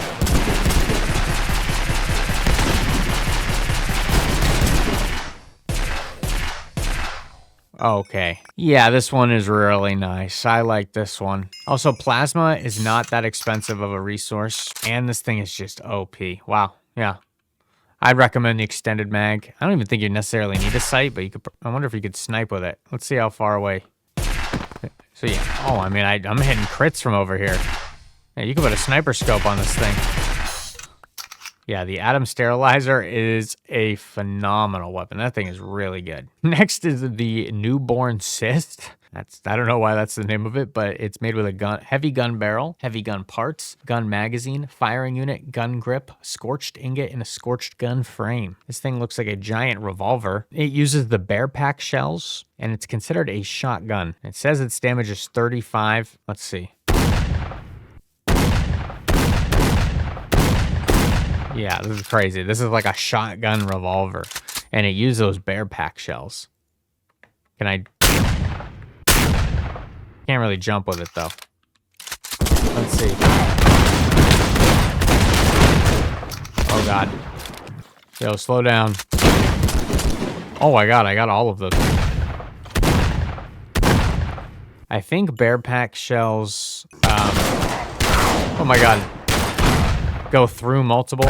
These are the ones that, yeah, they collateral. Huh. Where are you gonna go? You're done. You can't alter the magazine, but you can put a grip on it.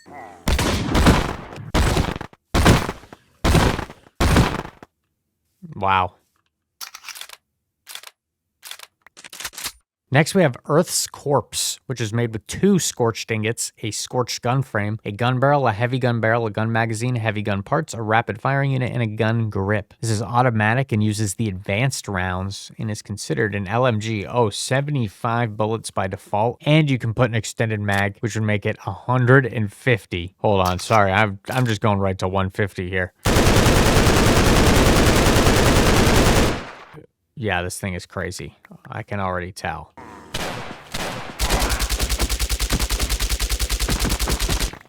Now, this thing I feel like I could fly with. Huh. All right. The silencer also sounds super cool on here. Let me... Oh, God. Oh, my God. Oh...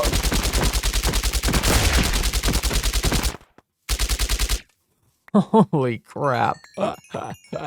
Next, we have Flayed God, made with a gun barrel, heavy gun barrel, a nether star fragment, 2 scorched ingots, a scorched gun frame, heavy gun parts, an energy core, and a gun grip. This is a beam weapon that uses energy core weapon, and it has an impact effect of wither. And apparently, it's a laser. And oh my God, this thing's got a wither skull on top of it. Hold on, let me toss this on the ground. Look at this thing. It's got a wither head.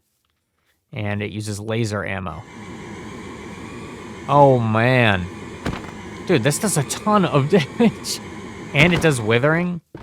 Oh, my God. Let's reload this thing. Oh, my God. You just punch the wither in the head. All right. Surely we have to...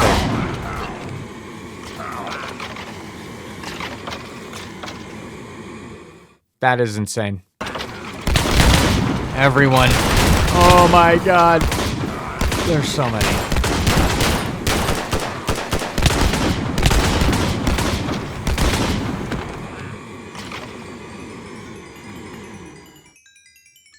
And I got ammo to spare. Look at all this XP. I mean, this is an endgame weapon, and for the price, I guess it makes sense how good it is. You literally need another star fragment for this bad boy. All right, next we have the Nerve Pinch, which is made with a gun barrel, a heavy gun barrel, a gun magazine, heavy gun parts, a scorched gun frame, scorched ingot, an empty tank, and a gun grip. This is a charge weapon that uses blaze rods as ammo, and it's a rifle. Huh. All right, this thing uses blaze rods as ammo, which is fascinating. And it is a sniper, and it can get ammo attachment. Oh, okay. So that was without charging. With charging, it does 30. If I tap it, it does 26. Oh, well, that one did 44. That one did 30. All right, I put a scope on here and a wooden stock.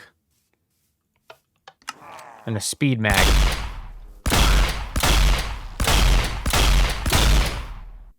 Oh, and sometimes it even drops the blaze rod. I mean, if you had a blaze farm, especially if you were running create mod or something, you had some automatic farms going. I mean, man, blaze rods could be easy. And the fact that a lot of the ammo seems to drop, sometimes even blaze powder, that's pretty cool.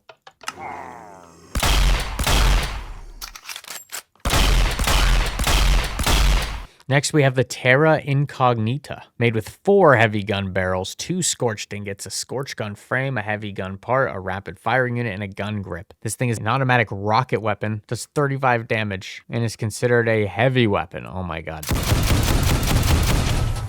Holy moly, okay. Here, you know what? I'm actually gonna start in creative mode to be safe. Okay, I'm gonna go up here, and now I'm in survival mode. I am not good with rocket launchers. All right, I'm gonna do this in... Oh my god.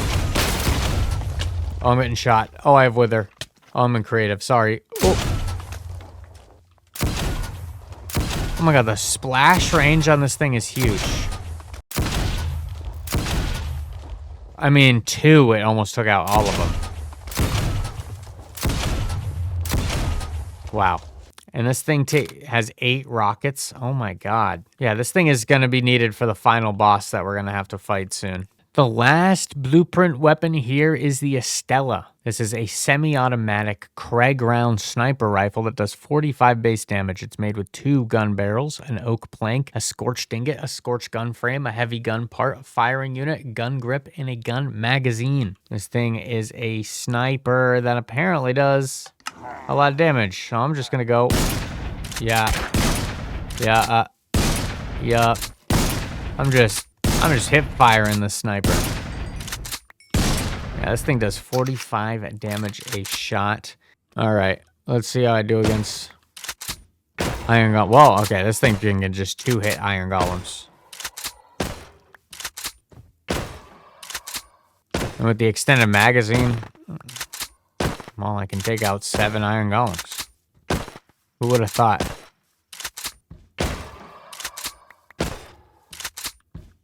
Now I gotta reload Mr. Iron Golem. Bang.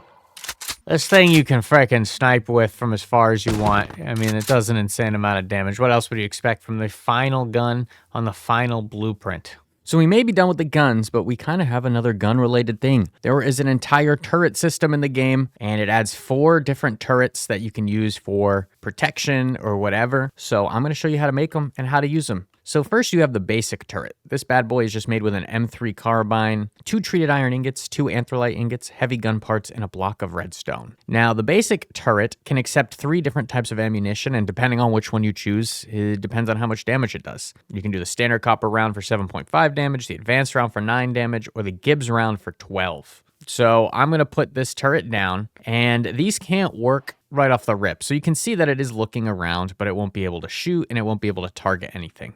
So before I get into the other turrets, I'm going to show you some of these modules that we can use, starting with hostile turret targeting module. This one basically just means it will target hostile mobs. You make it with 4 anthrolite ingots, a glowstone dust, and 2 iron ingots. This right here makes it so, well, if it sees hostile mobs, it will start shooting. And if you just click on the basic turret, you can put the ammo of your choice in there. If you remember, we have 3 choices of ammo. For me, I'm going to put the Gibbs round in here, and you can put it right inside, and you can fill up this entire slot with ammo. Now, with this setup alone, it should take over and start fighting, but the basic turret, you know, it shoots kind of slow. These mobs don't even care that it exists. Maybe I'll go into survival mode so these guys come after me. But there's a few problems with the basic turret. First thing, these shells are just flying around. And that's, I mean, these are diamond steel casings, so you can't be wasting these. But you could see the turret actually slowly but surely took out every one of those hostile mobs because it had the hostile targeting module. Now, if you want it to just target players, you can swap out that glowstone dust for a redstone dust in the crafting recipe, and you get the player turret targeting module. There's also one that's the universal targeting module. This will just attack everything, including passive mobs, which could be good if maybe you have some sort of automatic farm setup and you're just shooting the mobs. So yeah, there's a universal targeting module as well. And then there's some interesting ones. So all of these work by just putting them right next to the turret, and I'm just going to break that with my hand. Oops. This is probably one of the more interesting ones to get. If you put 2 copper discs surrounded by anthrolite ingots and 2 iron ingots, you get the fire rate turret module. So if you remember how fast it was shooting before, now just because I put it there next to the turret, it will shoot faster. Oh, I'm going to go into creative mode. But see, now it's shooting much faster because of the firing module. One thing I do like about these turrets is they aren't powered by redstone or anything. The only thing that it uses is the ammunition. Let me just go through the other modules. You have a damage turret module, so if you do 4 anthrolite ingots, heavy gun parts, and 2 iron ingots, this one just increases the amount of damage that your turret does. But you're also limited by how many modules you have, of course, because there's only 4 sides. So this is the damage one you can do if you wanted to put out more damage. There's also a range turret module, and you'll see with the different turrets, this one has a 24 block range. So this range turret module will make that increased, which is probably pretty good if you put it up in a tower and you're having it protect your base. But this is probably the one that I think is definitely needed, which is the shell catcher turret module, which is made with a hopper, 4 anthrolite ingots, and 2 iron ingots. This bad boy does exactly what it says it would do, which is catch shells. So now, you know, if we spawn in some bad guys, now it shoots faster, and all of the shells are being caught inside the shell catching module. And all things considered, this bad boy is pretty effective. But do remember, this is using the most expensive ammo that it can use. You could have it do nearly half as much damage by lowering it down to standard copper rounds. Which, by the way, you can mix and match the ammo. So you could put Gibbs rounds and standard rounds in here, and it will just switch between whatever's available. And then lastly, if you can make a ammo turret module, which just gives you more ammo storage. You just need 2 treated iron ingots, a barrel, 2 iron ingots, and an anthrolite ingot. And this bad boy literally just gives you more storage. You can put a module on the front here, by the way. It has a cool little like ammo belt.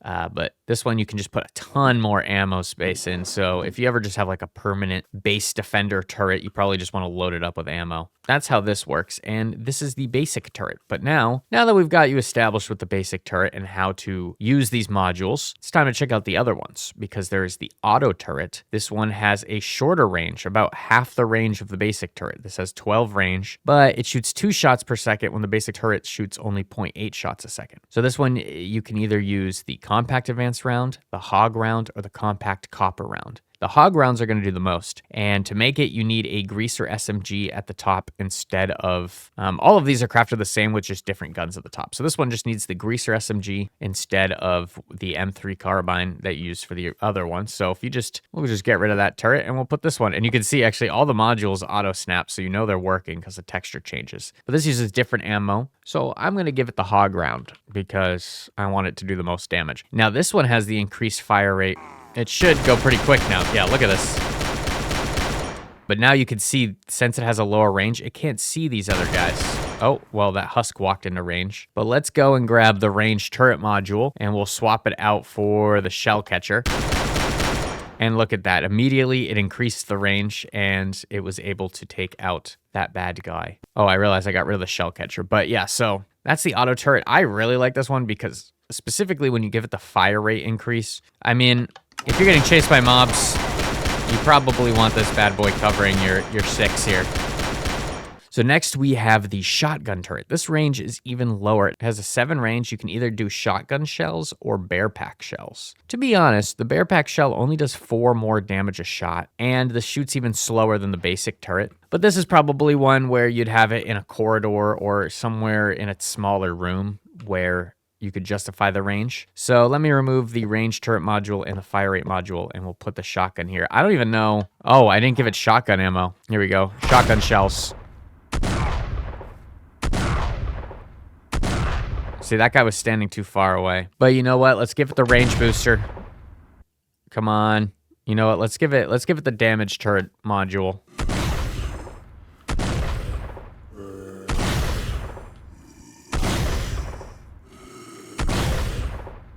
Well, if you give this guy the damage module, he's one-shotting every mob.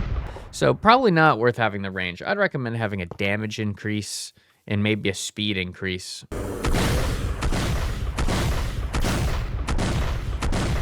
But The last option we have here is the sniper turret. So if you put an iron spear at the top here, you get the sniper turret that has a range of 40 blocks. It shoots only 0.36 shots a second and can either take the Gibbs round or the Craig round. The Gibbs round does 15 damage, the Craig round does 26. So the sniper turret is something that you'd probably just want at the top of your base, probably targeting hostile mobs or players, depending on what type of server you're on. If you're on a competitive server, you're gonna want a player targeting module. So then put the Craig round in here. Now this one, the Craig round with the damage turret module is probably useless. So I'm gonna switch the damage one out for the range. So now this has increased fire rate and increased range. So it's still pretty slow because it's a sniper, but its accuracy is much higher, except when the zombie hides behind the dummy. That's so funny. Hey buddy, you see me over here? You're dead. Anyways, that is how turrets work. I figured I'd show you guys these before. Now we're going to head into the dungeons where there is hostile turrets, which are technically the 5th kind of turret that you can't craft or break. So what you're seeing here is the Cog Chambers. It's kind of like the Trial Chambers in Minecraft, but a Cog themed all around the Scorched Guns mod. And this is also where the boss of this mod can spawn. So the Cog Chambers are like the Trial Chambers, where they randomly generate with different rooms and you can find different things within them. So we're going to go into this one where you can randomly find them in caves, and you're going to find this bad boy, which is called the Penetrator. And this is actually the way you get in. The Penetrator is actually a unique TNT block that also can be crafted with TNT, anthrolite nuggets, and a copper disc. And essentially, it explodes in a straight tunnel. So it's your way of getting in here. But before we enter the dangerous Cog Chambers, I'm going to choose my weapons. I'm going to go with the Stig because it has an advantage against Cogs. I have the Lone Wander because it shoots shock cells and can disable turrets. I have Earth's Corpse because, well, this thing is just a beast LMG. And then the Newborn Cyst, which is just a beast shotgun. I'm also going to bring some grenades, which I haven't shown you guys how to make all of these yet. So let's speed run these. We have the standard grenade, which is made with 2 buckshots, a flower pot, and a stick. This bad boy, which will show off how much damage it does later, is just a little throwable TNT, essentially. And then there's also the Hellfire Bomb, which is made with soul sand, blaze powder, glass bottle, iron nugget, and string. And this is kind of like a Molotov, except it puts soul fire over everything. Speaking of which, there is also a Molotov that does the same thing as a Hellfire, except it's made with only a blaze powder, iron nugget, glass bottle, and string. There's also stun grenades, which is made with 2 glowstone, a glass bottle, and a stick. I actually don't know how stun grenades affect a player, so yep.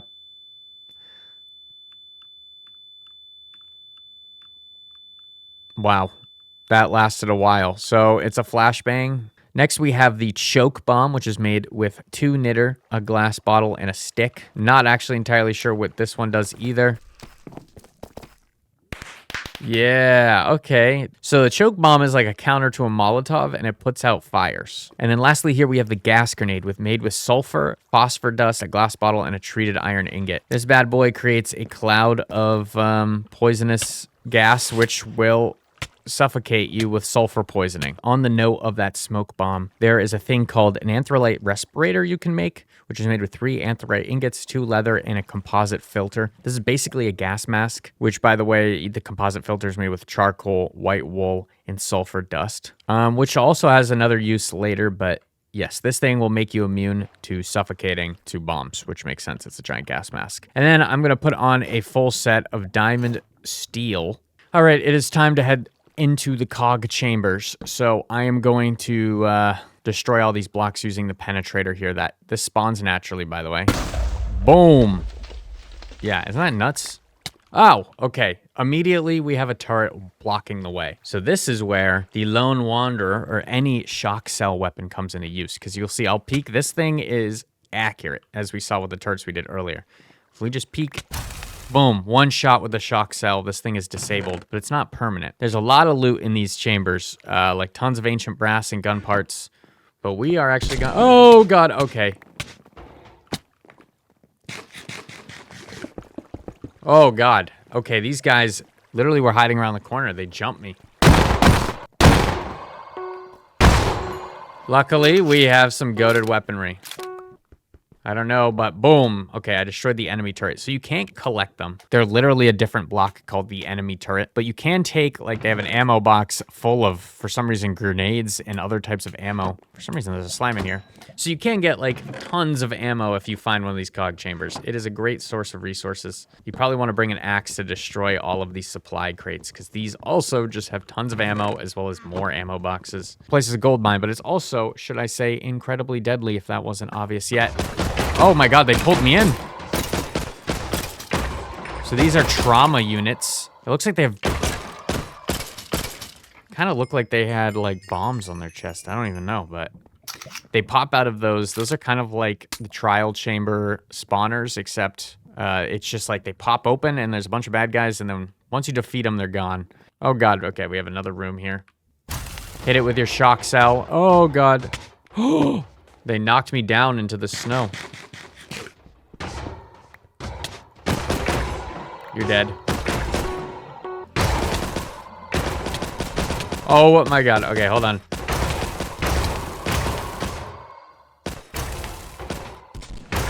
Ah. Oh god.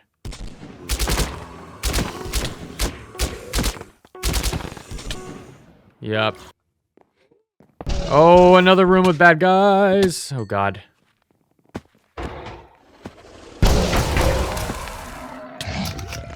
Oh my god, this is the Dissident. This is another mob. Oh god, I'm freezing to death.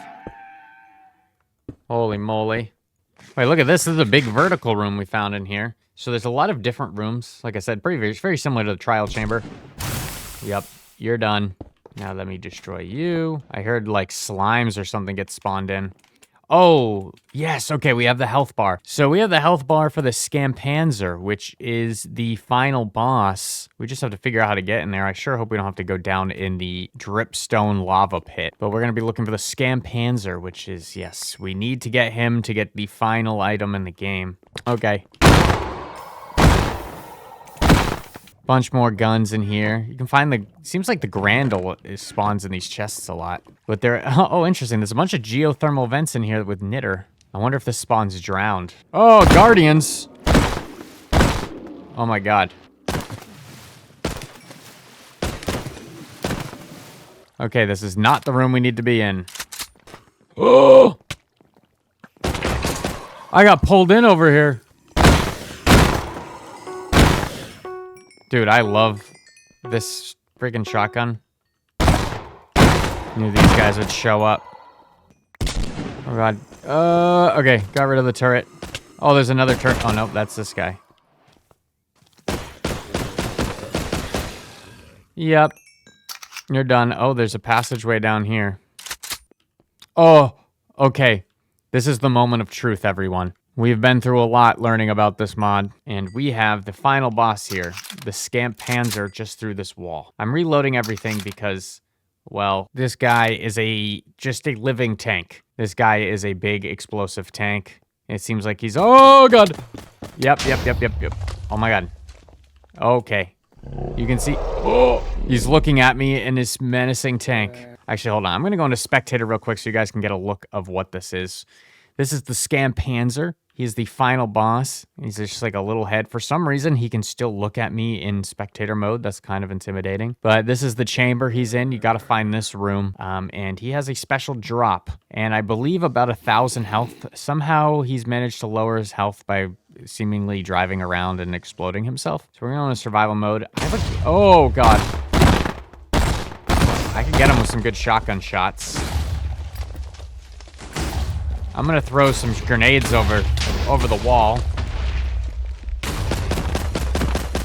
This does bonus damage to cog weapons. Okay. Honestly, just putting some blocks between you and him seems to be kind of the move. I wonder if a gas grenade will do anything. Oh! Okay, he's doing damage. Oh god, he's back. Okay, it's hard for me to get in the room here, but I've done half his health. Honestly, it seems like you can kind of just go back. Oh, he has another stage. He's placing beacons. All right, well, let's go in and fight. Oh, wait, actually, let me reload real quick.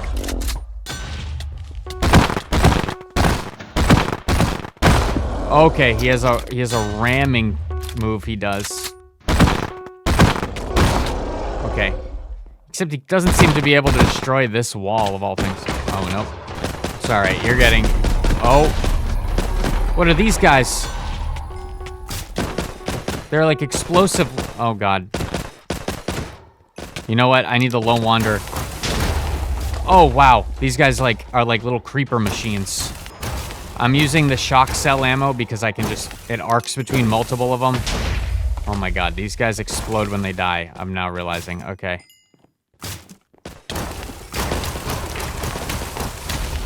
Oh, my God. Okay. Oh, shoot. Okay. These guys are doing a lot of damage. Oh, I didn't even see you up there. Ah!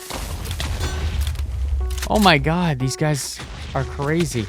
Okay, okay, now it is getting a bit overwhelming to deal with here. Look how much ancient brass is here.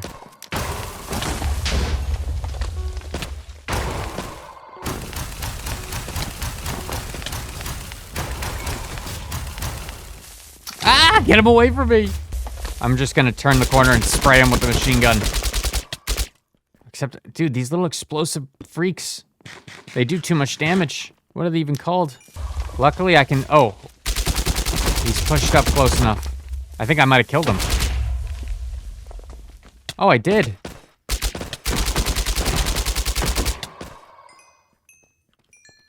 Was that everything? Yes. And here we go. After defeating the Scampanzer, we get the final blueprint of this mod. This is actually a rather new addition. This is the final blueprint, but it's not for weapons. It's for the Exosuit armor, as you can see here.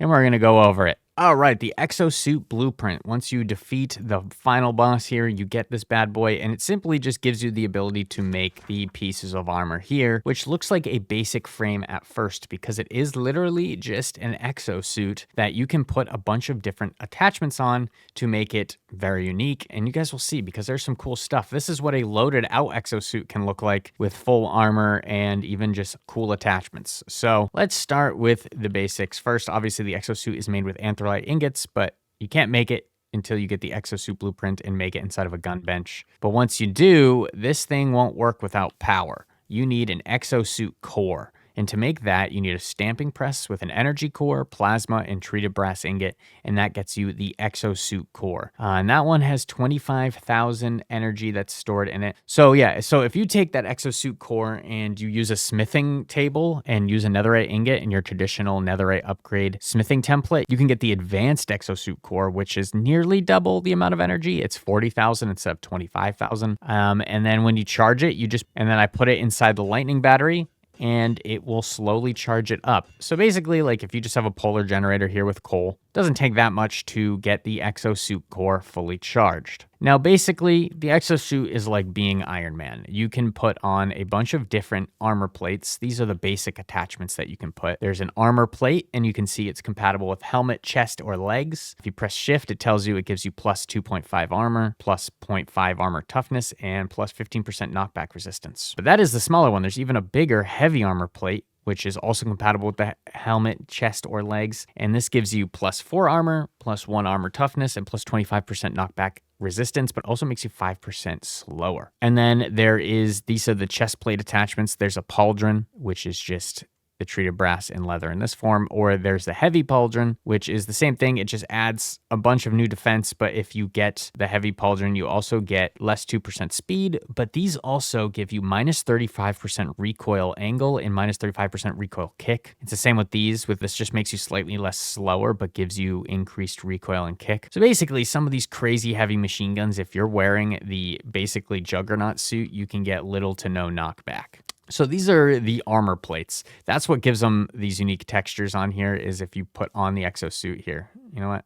Go into survival, and I'll put on all of the exosuit parts. So you can just see I have this metal frame on me. But let's just say, let's just take one of each. We'll take the armor plate here, the heavy armor plate here, and well, we can't put on 2 pauldrons, and you'll see. So let me take off my armor, actually. I'm gonna hold it in my hand and press Z, just like you would with the attachments. This one, these two are compatible with helmets, so I'll put the small armor plate and use up one of our slots here. And now it can tell you when you hover over it what upgrade slots you have. So now that I've put that on my helmet, when I equip my helmet, it has a copper plating on it now, so it's no longer an empty shell. Same with the exosuit. If I want to put on the heavy pauldron shoulder plates, I could also put on the heavy armor plate because these are separate. And yeah, now we have plus 100 armor plating. I mean, just significantly more armor now on the chest plate. And when we wear it, we look crazy. So that's the beginning of this armor. Now, on its own, you can just wear this. But there's a lot more than just armor with this exosuit, as we'll see over here. So we're going to start with the helmet attachments. There's a few very cool ones, like the night vision module. This module, you just craft it with 2 treated iron ingots, redstone dust, a plasma nugget, and glass. And this just gives you night vision permanently.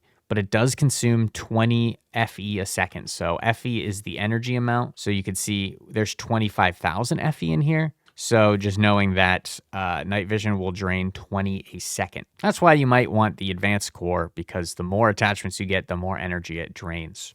So the next attachment here is and we'll go over all of these, but the next one is the target tracker module. This is made with 2 treated iron ingots, a charged amethyst shard, 2 redstone dust, and glass. This one, basically, it will lower your weapon spread significantly by 40%, but it also will give a highlight effect to any nearby mobs. So it's kind of like your RoboCop. You can just like know where all the mobs are, see them through the nearby trees and whatnot. Yeah, lower weapon spread. It's pretty nice. Then next, there is the gas mask module, just kind of like the gas mask we made earlier, except this one you can just throw onto your helmet. But it does consume 10 FE a second, and this one does require the power core. Actually, all of these require the power core to function. And then the last one here is the rebreather module. This gives you underwater breathing, enables unlimited underwater exploration, and consumes 15 power a second, but does also, of course, require power to function. But these are the helmet attachments, so maybe we'll throw one of these on. I'm going to throw on the rebreather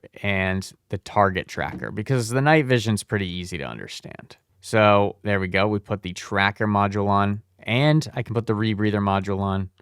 So now when we put this helmet, you can see we have the rebreather on, and we have red eyes now from the tracker module. So you can see, oh, I don't have a power core installed, so nothing is happening. But if I take off this chest plate in a timely manner before I die, and I open it up, I can shift-click the exosuit core in here and then put it on. And you can see on the bottom left of my screen, it does say I have 100% power, but my target tracker is disabled. So if you go into your controls here at the very bottom, there is some exosuit keybinds. You can set them as you want. They're kind of random buttons right now. But to activate my chest plate, to activate my helmet, which has the targeter, I have to press B. So if I press B, it now enables my targeting module, and you can see the zombie is now highlighted. Even the armor stands over here are now highlighted. So if we disable it, it'll slowly go away. But we also have the water breather module.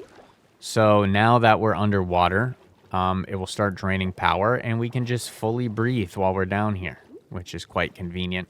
And next, we have the chest plate / legs attachments. There's not really anything that's just for legs, so I bundled them both here. First is, there's a jetpack. 1 treated brass ingot, 2 anthrite nuggets, 4 anthrite ingots, a plasma core, and an empty tank, and that gets you the jetpack module. This works with both the chest plate or leggings, and it lowers your general walking speed, and it will consume 80 energy a second when using it. If I take off my chest plate here and press Z, I still have one more slot for the jetpack module. So I can fit the energy core, the heavy armor plate, and the heavy pauldron, and a jetpack all on the same backpack. Now I do also have a giant jetpack texture. If I press M here, I activate my jetpack, and I can fly.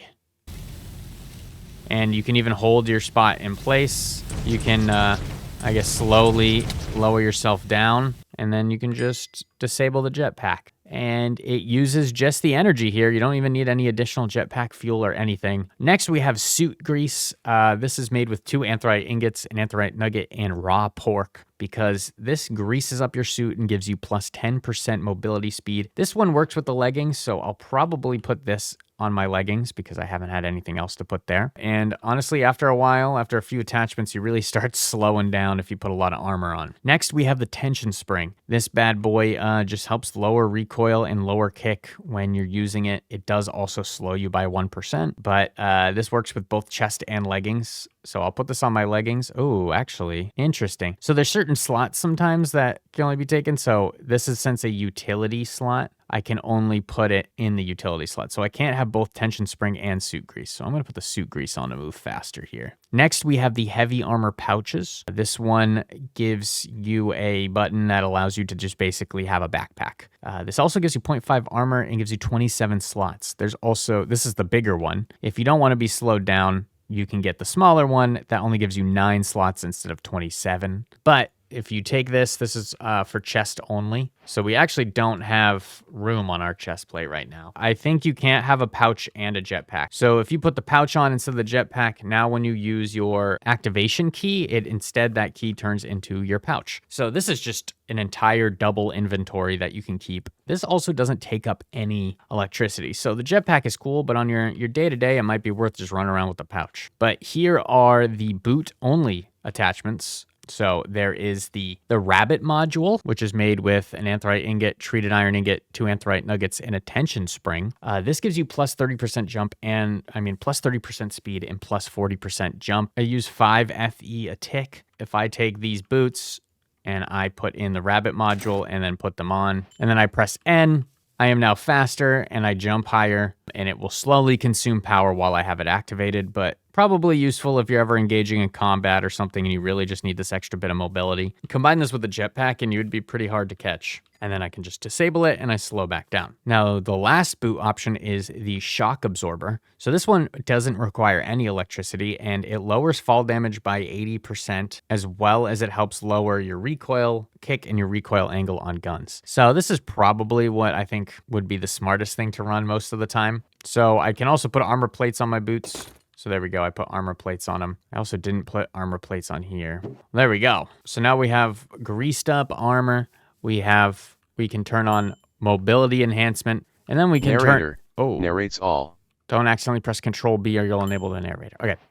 So yeah, so now here it's like I have my mobility enhancement and my target enhancement, and I'm moving faster. Plus I have the rabbit module on, but if I don't want that, I can just put on, I don't even know what my mobility enhancement here is except lowering my fall damage. Let's see, I'm going to teleport myself where I am, but 200 blocks in the air. Okay, this is minus 85 fall damage. I don't know.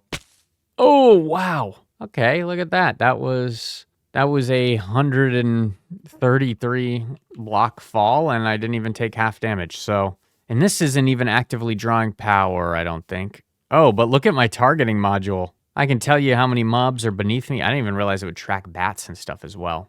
But this is draining my battery here, so you don't always need it on because clearly it works pretty well. But yes, that is the Exosuit. This is like the newest edition, and I really like this, and I hope they continue to build off of it. All right, time for some of the miscellaneous, including gun repair, because as you use your weapons, they are going to get damaged. And there's 2 ways you can make the repair kit. There's the basic way using gun parts and iron ingots, leather, and string, and it gets you 2 repair kits. If you use instead a treated iron ingot and heavy gun parts, you double your output to 4 repair kits. And these are kind of like repairing your sword with diamonds. And if we just take the basic repair kit, put the SMG in here, throw the repair kit in there, bada bing, bada boom. We got a fully repaired SMG here. So pretty simple and pretty affordable way to just keep your guns, well, from breaking. Next here we have enchantments, because there are enchantments for weapons. You're not going to find books. You have to just enchant your guns straight inside of the enchantment table. But here is a few. Now, I must say the mod page had mismatching info of like what they said existed and what actually existed. So this is what I could piece together. First is waterproof, because apparently weapons take more durability damage when you're firing them underwater. If you use the waterproof enchantment, it reduces how much damage your weapon takes when underwater. Now, this one was confusing because its name in-game is Tight Seal, but on the page they call it waterproof. I don't know why they have different names for these, but that's what they're doing. Next is Elemental Pop. Basically, bullets have a chance of infecting a random effect. As we can see here, we just did poison and mining fatigue. Oh my god, and invisibility, because I turned the dummy invisible. This one is actually pretty nice to have. Elemental Pop. I think it's a creative enchant. I really like that one. Next is called Hot Barrel. This one is interesting. So there is a pro and a con to it. Basically, as you shoot, you can see your barrel gets hotter and will eventually allow you to light enemies on fire. But once you fill that bar up all the way, your weapon spread and recoil increases a lot. It's probably useful in some cases because you might want to light your enemies on fire, but personally, I'd probably stay away from Hot Barrel. Next is Heavy Shot. Basically, this is straightforward. It makes your shots heavier and do more damage, but at the cost of fire rate and also fire distance. So like this is the 3-round burst weapon and I have the highest level. I have Heavy Shot 3 and this is how slow the burst goes. But that being said, it does do more damage per shot. So pick your poison with that one. Heavy Shot might be good for a shotgun or something that already doesn't have range. But next is Shell Catcher. This basically, it just catches shells at a higher rate. So now this one is dropping a shell nearly that drops 7 shells out of 8 shots. So it's just a good way to conserve ammo. Next, we have Swift Reloader. This one's pretty straightforward. The higher the tier, which is only 2, the quicker you can reload, which is pretty cool. So if you mix this with a fast mag, it's pretty OP. Next, we have Perforator, which this one took me a while to figure out what it does, but it adds the ability to do collaterals with weapons, meaning your bullets can travel through multiple mobs, because by default, this Iron Spear, if I shoot this husk, will only kill this husk. But since I have Perforator on here, I can just shoot 1 bullet. Oh, there we go. We shot through 2 right there. But if you can see, if we go up to these dummies, this shot through all 3 of them. Next, we have Reclaimed. Sometimes it allows you to not spend ammo when you shoot. So if you can see my ammo at the bottom, we have 8 out of 8. Okay, and then there, it didn't go down a bullet. Oh, it didn't go down a bullet again. So that had 8 rounds, but we can shoot, let's see, 1, 2, 3, 4, 5, 6, 7, 8, 9, 10, 11, 12, 13, 14, 15. Okay, so I was able to get 13 shots with only 8 rounds by using the Reclaimed enchant. Granted, that was using Reclaimed 3, which this is where things get confusing because it's called Reclaimed when you add the enchant, but then when I hover over it, it's also called Phantom Rounds 2. So I don't know, it feels like they're indecisive on their enchantment names here. All right, lastly, we have Lightweight. This one simply just makes your guns lighter. I don't know why I'm using the giant Haktua gun here, but it just increases the ADS time by making your gun lighter. It also increases the speed in which you can carry a heavy weapon. Boom. All right, the last little silly item in this mod is called the Pact. And basically, it's made by mixing a plasma cell, an advanced round, a Gibbs round, a skulk cell, a hog round, a ramrod round, a shotgun cell, and a shock cell, all around a piece of paper, and you get something called the Pact. Now, this is fascinating, and you should be aware of this before you use it on how it works, because you don't have much time. Basically, you make it, and then you just click it. And suddenly, everything goes dark, and for some reason, I'm on half a heart. And this strange fellow called the Merchant appears. Now, the Merchant will have a bunch of Scorched Gun related trades, but he won't be around for long. So like this way, I could buy this is called the Super Shotgun. I don't even remember this one existing. A Burst Shotgun. Oh, and he's gone. So if I back out of this menu, he's gone for good. You could buy an End Blueprint with an Elytra, which seems kind of expensive. Not all of the trades are that great, but there's some like you could get 16 buckshot for 24 gold nuggets. You could have bought an Osgood 50 for some diamonds. So that is the Merchant. But that was it for Scorched Guns 2. I am sorry if this video was too long for you, but I really wanted to make sure I went over everything in detail like I have with other mods. This mod is just massive. So let me know, what mod would you like to see me cover next? And please, if this video helped you out, I would greatly appreciate a subscription or even just a comment letting me know your favorite thing about the mod. Have a good day.